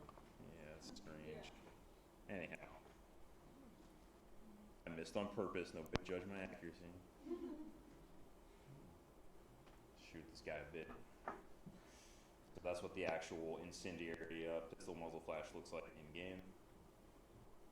And you'd be hard pressed even going through this presentation to kind of like be able to pick out individual frames that ever look the same because of all those tricks that I was talking about. Moment of truth, does it play? Let's find out. Nope. All right. So moving on from muzzle flashes, I also want to talk about scopes. It might surprise you to know that out of the about 104 different unique scope types that we have in Borderlands 3, that with the exception of iron sights that were modeled onto the gun, all of those scopes are visual effects assets. So that means they had to get touched by me. We started off very early on with previs movies made by our cinematics team, just to kind of figure out some of the early manufacturer theming and stuff. And again, it gets kind of tricky when you have a bunch of different scope variants and you want to try and have all of these unique textures in here. You start very much running into the memory limitations. Most of the time, to kind of mitigate this, I did 2 things. I would mirror textures, something like this that has a level of symmetry to it. You can kind of cut that texture in half, mirror it in the shader, save a lot of memory that way. And we also do gray packing. You might hear it described as like RGB packing, where you take the red, green, blue channels individually, start plugging textures in that way. If you pull apart a lot of like modern games that are really pushing the upper limits of what the consoles can do, you'll find that that's a very common technique for just kind of getting 3 textures for the price of 1 or 2. So here's some scopes. You saw the Jacob full screen scope earlier. It's got a little filigree details like that. It's a Dahl SMG, got a cool little laser thing on there. This is the Hyperion full screen scope.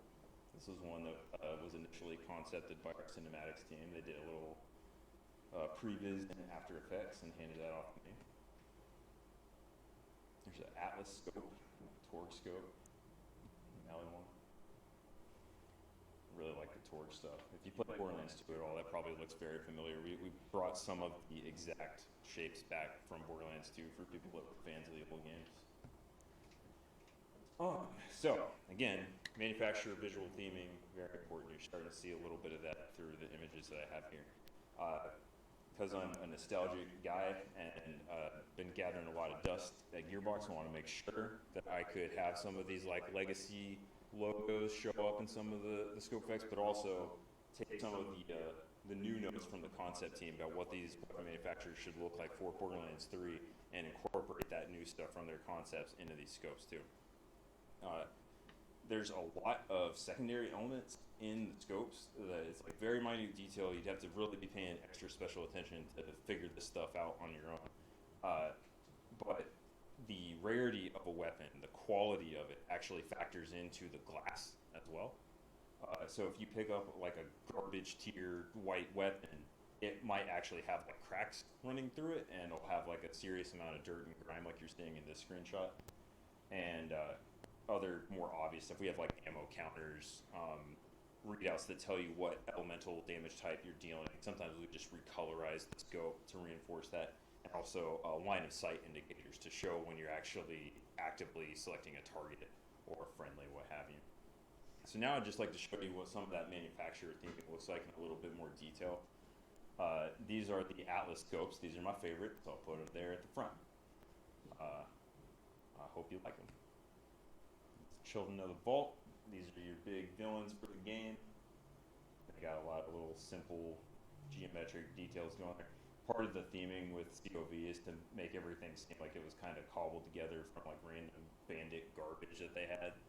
That's why that second scope is actually you're looking through a bottle. And in Borderlands 2, you might remember that they had bottles attached to some of the assault rifles. And it was really important to the art team to do that, and everyone really wanted to have it so you could look through the bottom of this bottle and be like, yeah, that's a scope. We couldn't do it on last-gen consoles, but we did it this time, baby. Woo! And this is Dahl. I mentioned earlier that this is very like kind of U.S. military type of look, very like clean lines. Hyperion, you know, they were your big villains in Borderlands 2.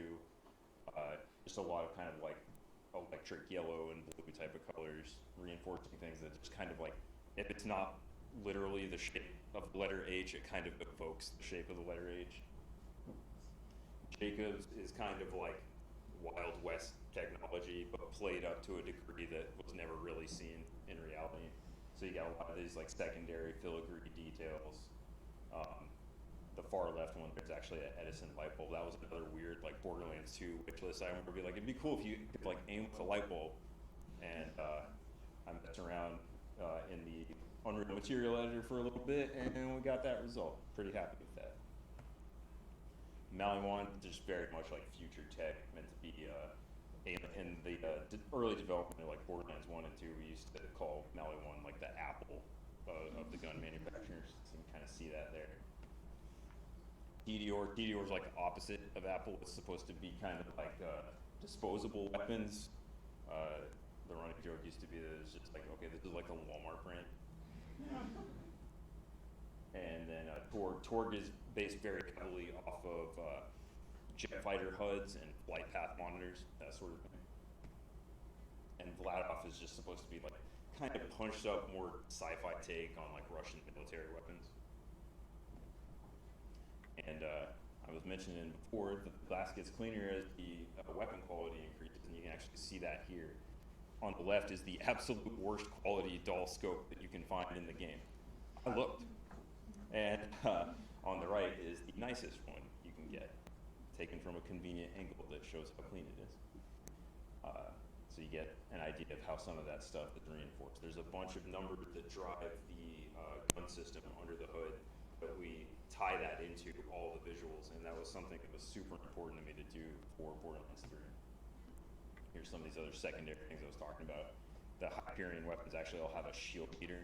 Every Hyperion weapon, as you aim down sights, you get these two little like wing shields that appear on the other side of the gun, and it's secondary to the shield that you actually have equipped in your inventory. So it was important to have some other way to represent that on screen because it's not really in the UI. And then you can also just get like ammo counter. Finally, the line of sight indicator. I hit right once and didn't do anything, so I'm gonna wait and I bet it's gonna play. That's the gamble I'm taking right now. Failure. Nope, it won't. Alright, so we're gonna do, this is the Mallet on full screen scope. Kind of shows you everything that I was just talking about all in one place. It's got multiple damage types. We switched it incendiary mode. We get the little fire highlight there. Crosshair turns orange. Charge meter. Again, trying to give you gameplay feedback while you're looking at this. You can just hold the button down, you see that meter charge up, starts flashing when you're ready to shoot the target.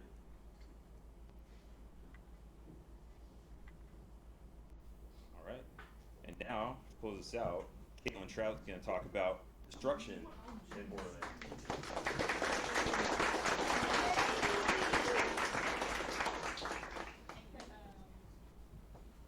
Technical artist. Is she an engineer? She's an artist. Why not both? Alright, we're going to talk about the destruction process. So we're going to run through like some examples of in-game and pre-animated destruction sequences in the game. I don't think this is going to play. Yeah, alright. I can't see things. So I don't have a mouse. But I'm just going to show you basically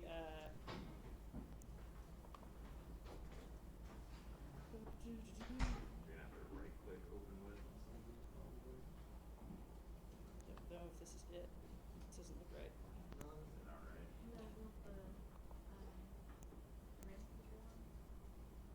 This is the sound. I don't know if this is it. We'll see.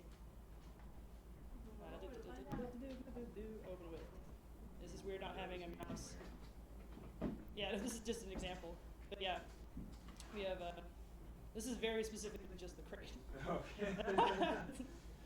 I had a reel of a lot of different examples from the game, but no spoilers, I suppose. But this is all that was done real time with physics, right? And then I'll show the other examples later. All right, so when I was building the destruction systems for Borderlands 3, I used these three main tools. Has anyone in here used Houdini effects? Okay. I just don't know how detailed we want to go into it. But this is my first project using Houdini effects as well, so that's fun. And also my first project using Unreal 4.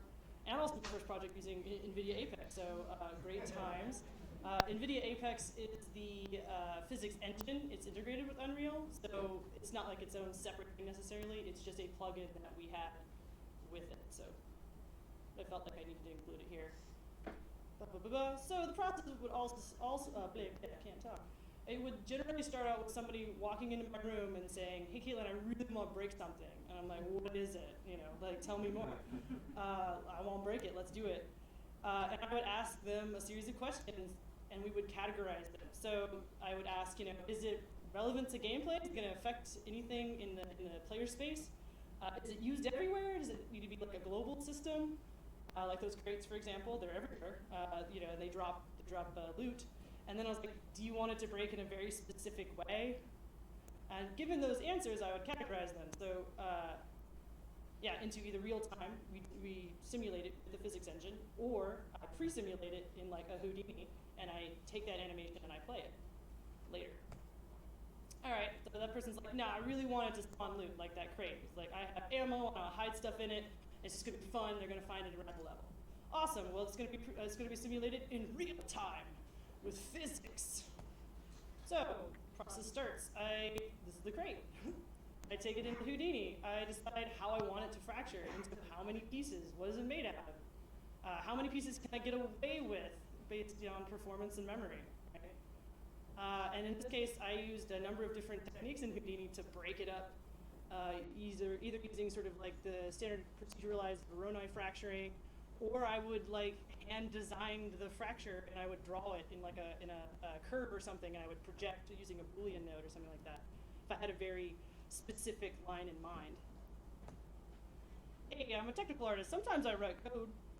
I don't know if anybody here ever write code? Okay. A little bit of Python. We had to come up with our own export process for getting the data out of Houdini and into Unreal. And in this case, it was, we have multiple support depths in the physics engine, meaning this chunk breaks into this many chunks. How do we parent that? Well, I could have done it all by hand, but that sounds really lame and time-consuming. So I wrote this little Python thing that did it on export for me, and then we read it into Unreal that way. So, hey. Here it is in Unreal now. You can see me checking the collision of the object. It had to be ultra accurate and clean. Why? Because it's a physics simulation, meaning the collision, if it's intersecting, it's going to do this. It's going to freak out, and it's going to end up on, like Reddit, and I'm going to be like, oh no. Because it's going to be this hilarious thing, you see somebody get caught in a door or something, and you see their physics model just freak out. That's what happens, so it has to be ultra clean. So here's me checking it. This is also where I set up all of the settings for NVIDIA Apex, so which chunks support other chunks. If I break out the bottom of the thing, does this part fall if the base is destroyed? That kind of thing. We're not going to get into it too much. All right. So Borderlands is a cooperative game, meaning we have to replicate a lot of data to connected players. So you have your host and your clients. So for destruction, we had to break it down into some 3 kind of major categories because not all destruction was relevant. So on the far, left here, we have aesthetic destruction. It's like, oh, I shot that bottle and it destroyed. That's cool. That's like, that doesn't matter to other players, though. That's data they don't need to know about. So that's why it's just aesthetic. It's a difficult word to say. Next up, we have gameplay only relevant. So a lot of our cover fell into this. What this is like the object itself is large, and it does affect the player's space. AI has to path around it, things take cover behind it, but the collision itself is not actually updating that much, if at all. So that means the destruction here is also not relevant to other players, so we don't have to replicate it exactly. It's just like, oh, that kind of broke similarly for my friends. It's just cool. And then finally we have network relevance. So our crate, here it is again. Keep showing up. It's dropping loot. It affects the player space. It affects gameplay. Everyone has to know that I just broke that crate. So it gets categorized as something that we replicate to other connected players. So yeah. All right, so that's all well and good. Say Nick walks into my room. He's like, hey, so we have this like crazy cinematic thing. We want to like break this giant like statue, and it's like there's a fish that's going to go up the side. I have all these shots, and I'm like, oh, okay, cool. So you want it to break in a really specific way. Well, we're probably not going to use real-time physics. We're going to animate it ahead of time and bring it in from Houdini. We're going to cache it. So here's that aforementioned statue I talked about. So instead of simulating it in real time, we're simulating it with a different physics engine. The process starts off in much the same way. I design I would design the fracture, how many pieces is it going to break into. I kept the heavier chunks up top because I really wanted this statue to go, and fall out, and the knees give way first, that kind of thing. Because even though this looks quite small on screen, the asset in game is huge, right? And I really wanted to sell that, even from a distance. And in this case, I set up a glue constraint network, and I animated its deletion so that I would get a very specific crumbling. He holds onto that stack for a really, really long time because I didn't want it, I wanted it to remain somewhat whole. And that's what's happening. What you see on the right is me getting rid of the glue constraints. And glue constraints are exactly what they sound like. They're polylines that glue the different pieces together, just so everyone knows. Beep. All right. We we have this really cool simulation in Houdini, but it's not in the game, and so if it's only living on Caitlin's computer, and I'm like, dude, guys, it's really cool, and they're like, well, it's not in the game, so it's not real, right? That's absolutely valid. It's not the game. It's not real. So how do we get it out of Houdini and into Unreal? Well, so you could take all of that animation, bake it down to bones on a skeletal mesh, bring it into the editor, and that's definitely, people do that all the time still. To this day, that was the way people did it in the past. However, for our solution, we decided to completely drive it in its entirety in a shader. Whoa. So we use vertex animated textures. So basically what this is, it's that same data, right? The position data, the rotation data stored in textures, and we're going to look it up later in the shader. It's way cheaper in a lot of respects because it's this tiny little several kilobyte texture lookup versus storing out animation files, the rigged bone files, all of that. And I liked it better. I had complete control. So we have something to read the data in Unreal. This is the material function I wrote for this. I won't go into it too much, but it's basically reading that data, the rotation and position update data, and it's doing it entirely in the vertex shader. Yeah. All right, as technical artists, it is our job to keep things simple. So I wanted a material parameter to be ultra readable for anybody, designer or Nick, because I think Nick, you actually implemented this particular asset.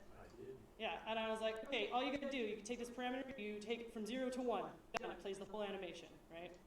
And I think it's really important, in a production setting to keep things simple because we're already building so much cool stuff so quickly that like nobody has time to go through your crazy spaghetti string code and be like, what is she even thinking here, right? You should present them with easy tools. Again, if you're thinking about being a technical artist, that's half your job.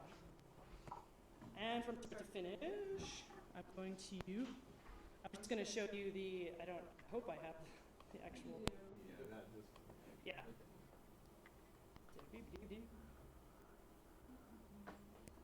It's weird not playing with nuts. So this is the whole process from start to finish. There's that, I painted on like a density where I wanted the chunks to be. I simulated the fissure up the side of the bench, started to crumble, all in Houdini, baked it out, brought it into Unreal, which is here it is, Unreal. This is the vertex shader, doing all of it. You can see that the collision is not accurate for this map because it was simulated for a very specific occasion. And I'm going to show it to you. Spoilers! Sorry! Oh, God. Don't look at me.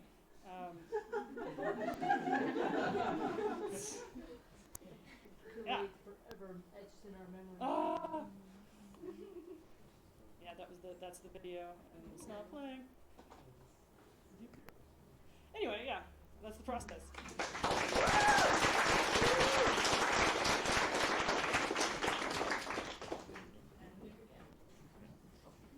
Just about wrapped up here. Quick refresher on what our goals were for Borderlands 3, right? We were trying to improve field combat, get to a higher level of visual polish, add some stylization to our visual effects, dynamic destruction, and still make this feel like a Borderlands game, because at the end of the day, you're still ultimately making a sequel. And how do we feel about it? I feel the guns are snappier, more impactful, better.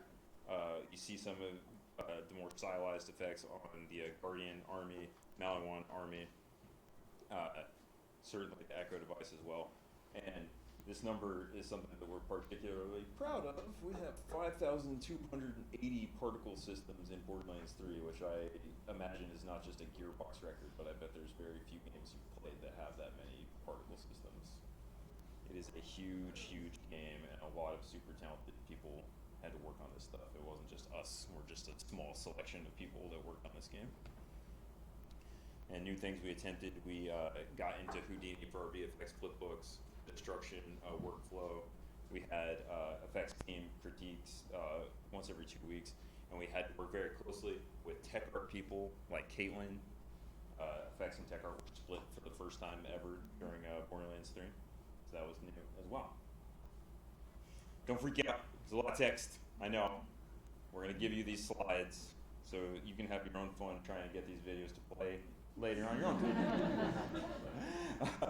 And this is just some stuff that we found interesting. Our social media channels, stuff that we think might be useful to you, something that was helpful to us on our road to doing this stuff professionally. We hope you'll find it useful. There's also a giant list of books that are available that were super helpful to me and to other people on the team. So I hope you'll take a look at some of that stuff and maybe get something out of those. Now with all that out of the way, we're going to start taking questions now. And please respect that we can't answer every question. We are going to try our best to try to keep the content of the questions kind of limited to what we're talking about here, stuff that you're wondering about as you take your own path in trying to do game development, digital art, whatever. We have a bunch of different disciplines represented today. Like we have VFX, we have tech art. Sung obviously has a huge traditional animation background. And we actually have our producer here as well. So anyone that is like production track or just thinking about getting into video game production, I think that we'll be able to answer pretty much anything you can come up with. And if not, we'll, smile awkwardly and ask to move on. Thank you.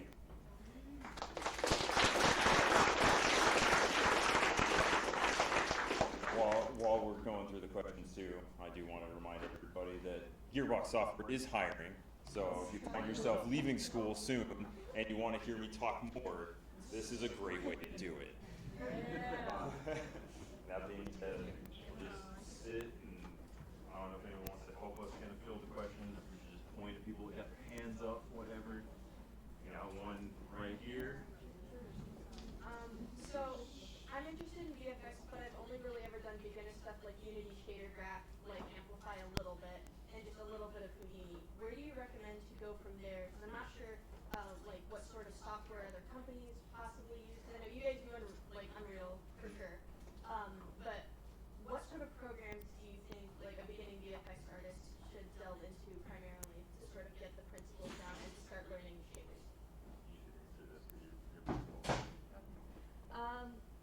So I don't think the software matters a whole lot. It's mostly like what you feel comfortable learning with. It'll help you just like learn the principles faster. As far as like where to learn like the sort of principles, we've got a reading list, but learning a lot about like the principles of animation. There's the author's name. There's also like The Illusion of Life. These are really good books to look into. I think like just focusing on like the software agnostic tools and like applying them with like things like Shuriken and Unity or like in Cascade with Unreal. Like as an example, like I had never touched Unreal until I started working for Gearbox. I'd just been using Unity, so that's why I say don't get so hung up on the software. It's okay to use whatever you're using, and then you should be able to pick up whatever software at the studio. Thank you. Just like Maya versus Max. Yeah. Or Blender. Get this guy in the red and gray here. I went to the Gearbox 2017 talk at GDC, and you guys talked a lot about a cross-hatching shader, and I actually ended up using it as a jumping off point for my senior project. Yeah.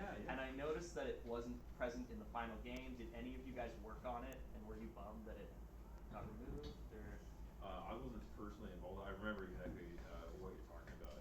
It's weird. Some that has been experimented a lot in other games as well too. Like we played the Telltale Game of Thrones. They actually had a kind of painterly background thing that they had done.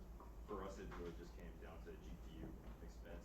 Yeah. Like we try as much as possible to just let everything come from the texture, so that we're not adding one more thing to the shader that we have to pay for on the GPU each time. And then another thing that like you probably noticed from some of the presentation materials today, but all of the ink lines are actually way thinner in Borderlands 3 than they were in Borderlands 1 and 2. And a lot of that came from Scott Kester, our art director, just didn't want the inks to get in the way of the characters as much. He wants them to be present, but taking advantage of the fact that it's a game in 1080p now instead of 720p for the last gen versions of the game. So you could just see more of the art that we wanted to put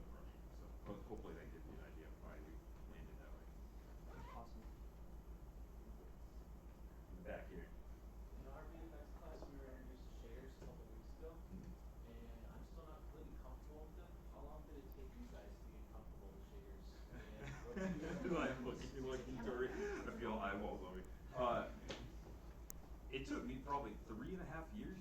Like, That's what we're looking at here. yeah, and that was, like, honestly, like, amongst the VFX team and doing, like, our team-wide crits and stuff, a lot of times I turn to, like, Samantha and some of the other people on the team, and I'll ask them, I'm like, what's the number one thing I can do to help you improve? And they always say shaders.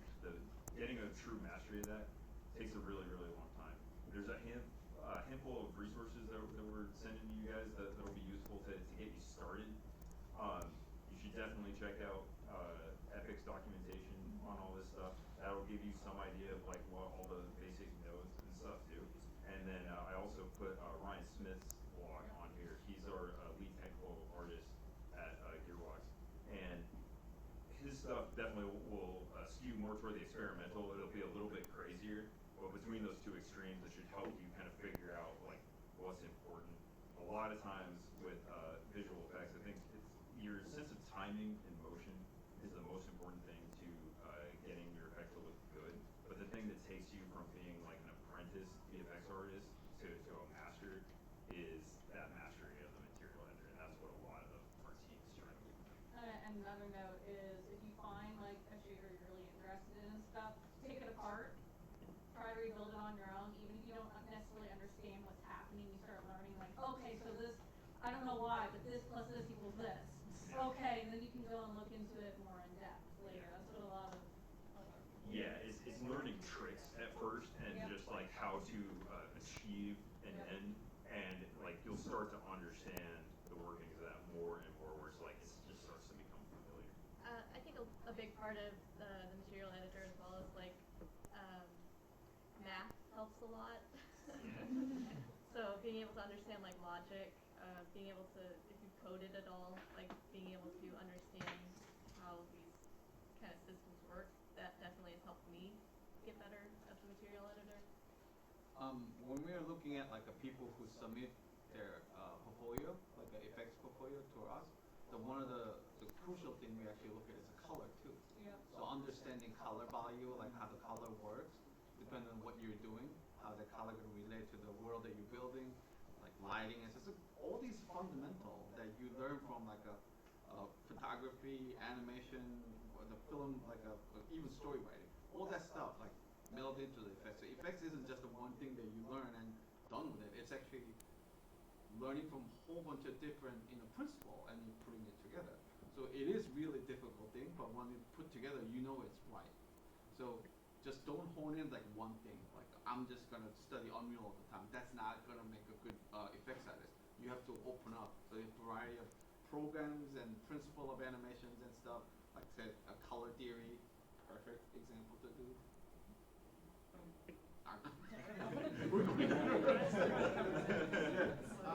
A note with that, Ryan Smith that he mentioned has a lot of really good videos on 3D Motive and on YouTube. Yep. He's impossible to Google because of his name, but Yeah, I know. It's like Nick Wilson. It's pretty bad.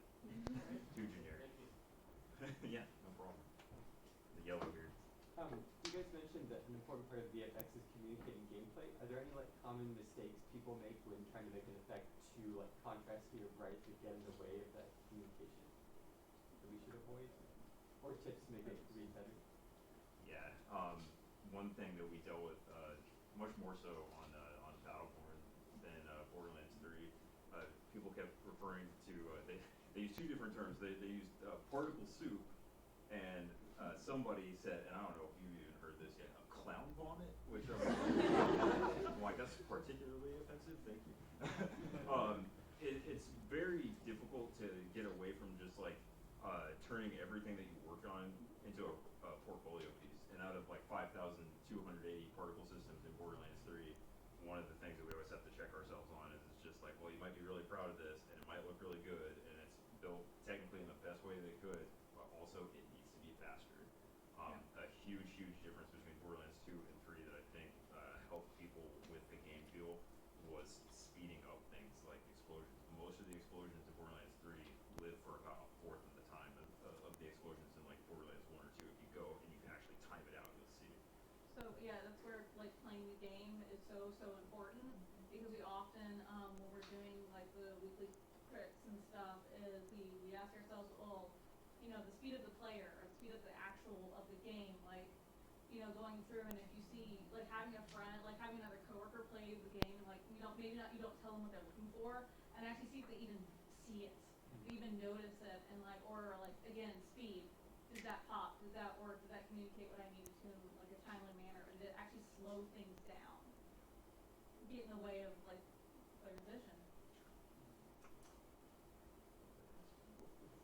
So I know you mentioned playing the game is an important part of kind of the pipeline for any part of the game. How do you deal with creating effects and even like technical aspects when the game is kind of constantly changing and evolving as time progresses? Play it every day. More. It's a moving target. Yeah. I mean, I don't know if one of you guys feel strongly enough that you want to answer that. I mean, a lot of the time, like earlier on, we had test maps, so they're just kind of set up, like, you don't get the environment, there's no, like, final lighting, but you just kind of do the best you can. You're going to have to make multiple passes at a lot of these effects. So the more you play it, you know, in the test map, and then play it again once, you know, there's, you know, an actual map to play in, and then in an actual build, so, The like, lighting. with the lighting, like, you're just going to, it's an iterative process. Yeah, it's nailing down the feel of it first and the look second. And like as a producer, like what we do is we legitimately have pass that are first pass and then polish pass. At the end, we always try to leave room for people to go back and touch things up, whether that's timing with the lighting, all of that, or even just like a color pass. Who else has questions? Right? I'm interested in being a producer at some point. How would you recommend somebody get started in a career like that? So, really starting to know, there's several different things that you really need to look at. Is not just like production work, but also like product management.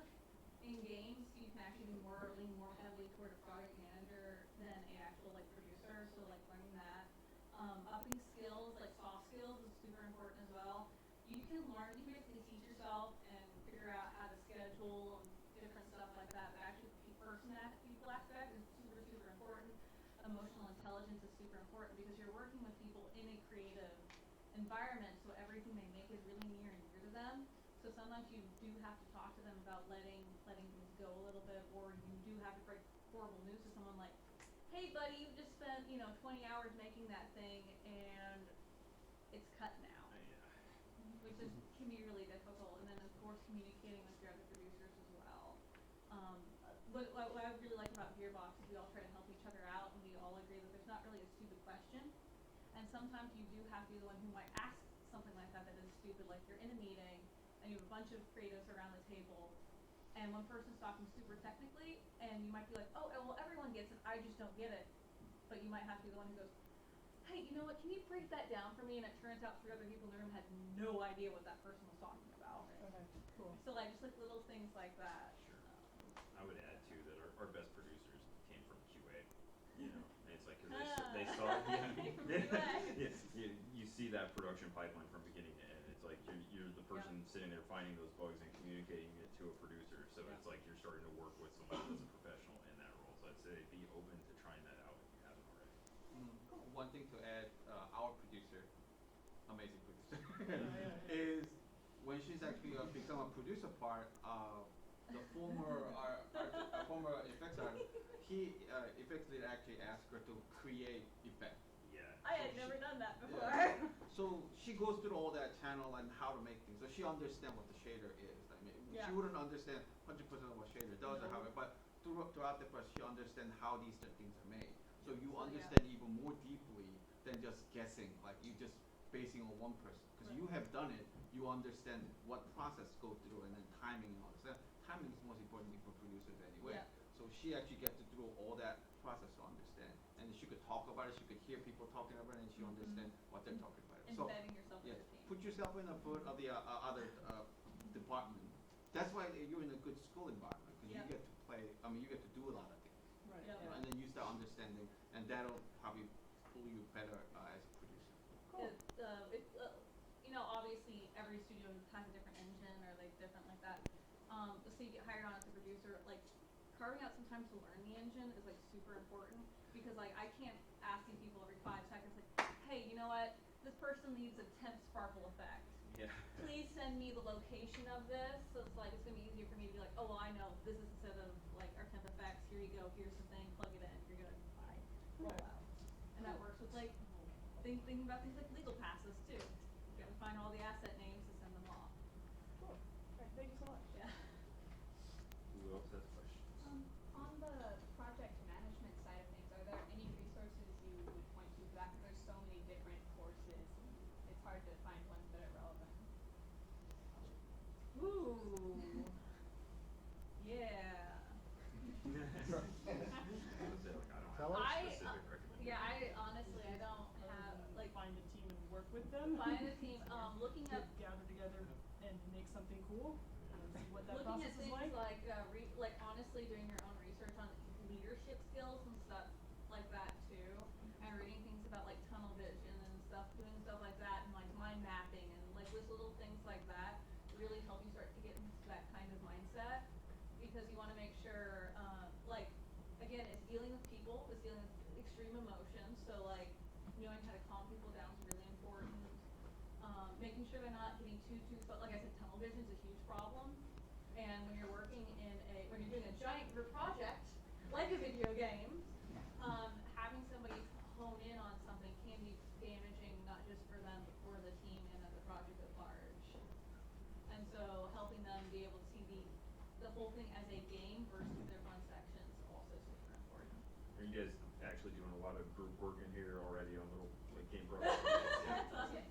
It's a good idea. Yeah, that's Yeah. the best way to Focus learn. on that, not getting away from it unless you're like just making a game on your own. It's all group projects. Not that like indie isn't a viable option. I mean, obviously you guys are talented enough and you can actually do it yourself, right? But after you make a one game, then you understand hopefully what's coming. So keep making. Sure. Who else has questions here? How often do you utilize concept artists for your VFX pipeline, and do you prefer all of the concept artists on your team just to be like competent and versed in the kinds of like shape languages and color palettes you're exploring in VFX? So there's a lot of the concept art, at least at Gearbox, isn't actually geared towards like we don't actually talk to them a lot to concept out our work.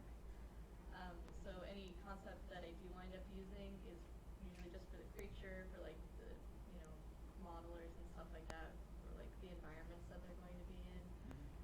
So yeah, we don't usually. I wind up concepting on my own stuff a lot of times.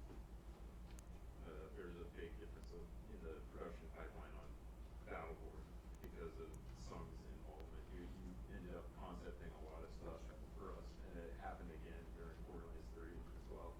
A lot of times those concepts come from the individual effects artists. One of our favorite things about Samantha is seeing all those early sketches. You kind of get a little bit of a window into what she's thinking before she starts building visual effects. So yeah, I'd say it's possible that it's different at other studios, but at Gearbox it's pretty rare. Battleborn, all the characters had such strong profiles to begin with that sometimes there would be sketches from people like Amanda that it kind of just, this is kind of how we feel this should go. And like again with like the scopes and stuff, certain things if you work on a game that has factions, you will typically work with like a concept artist who like made the logos and the colors and all the color palettes and stuff. As far as like when I was joining in for the Battleborn, Gearbox already finished Borderlands 2. So one of the leaders asked me about looking at all the effects and said, "What do you think about Borderlands 2 effect?" And I said, like honestly, I mean, I was art director before, so it's just like the whole world is like graphic novel, comic book style, but yet the explosions are all just realistic, and there isn't any stylistic approach to it. But he's like, we just had to do what we need to do to finish the game. So there wasn't any stylistic choices. This is a go-to thing. So that was then. But for moving on to Battleborn, they actually picked one concept artist, and he's a famous effects animator who's Michel Gagné. I don't know how many people recognize his name. He worked on Iron Giant. He did did more older effects in Iron Giant. He did like many Warner Brother to like so like Osmosis Jones of course, and then Clone Wars animated series. He did the effects for it as well, and he did My Little Pony. I mean, if you watch My Little Pony, it's a good movie, and if you watch the effects, most of the stuff is done by Michigan, and I helped too. So having that talent in our studio helped us 2 years working on the effects. Actually made us even more aware of timing, style, and then the beauty of effects, how we approach effect. It's not just a concept. Even concept artist people is like, we can do this. You guys just take it over. So that's why he becomes effects style director, right? Yep. And then from then on, we actually understand how we animate traditionally, and we actually infuse that in a particle animation on top of it too. So on that process, we learn how his mental work by doing so, not just studying like a book, because we've been doing it, and we've done like 32,000 hand-drawn frame for that game. Whole that process passed over to down to the this Borderlands 3.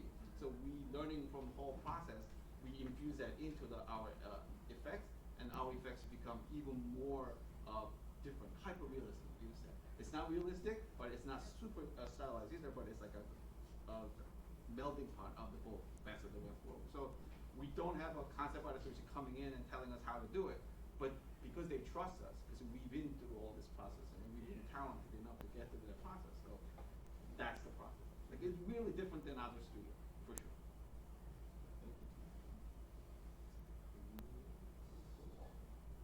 I think we're probably good there. Thank you guys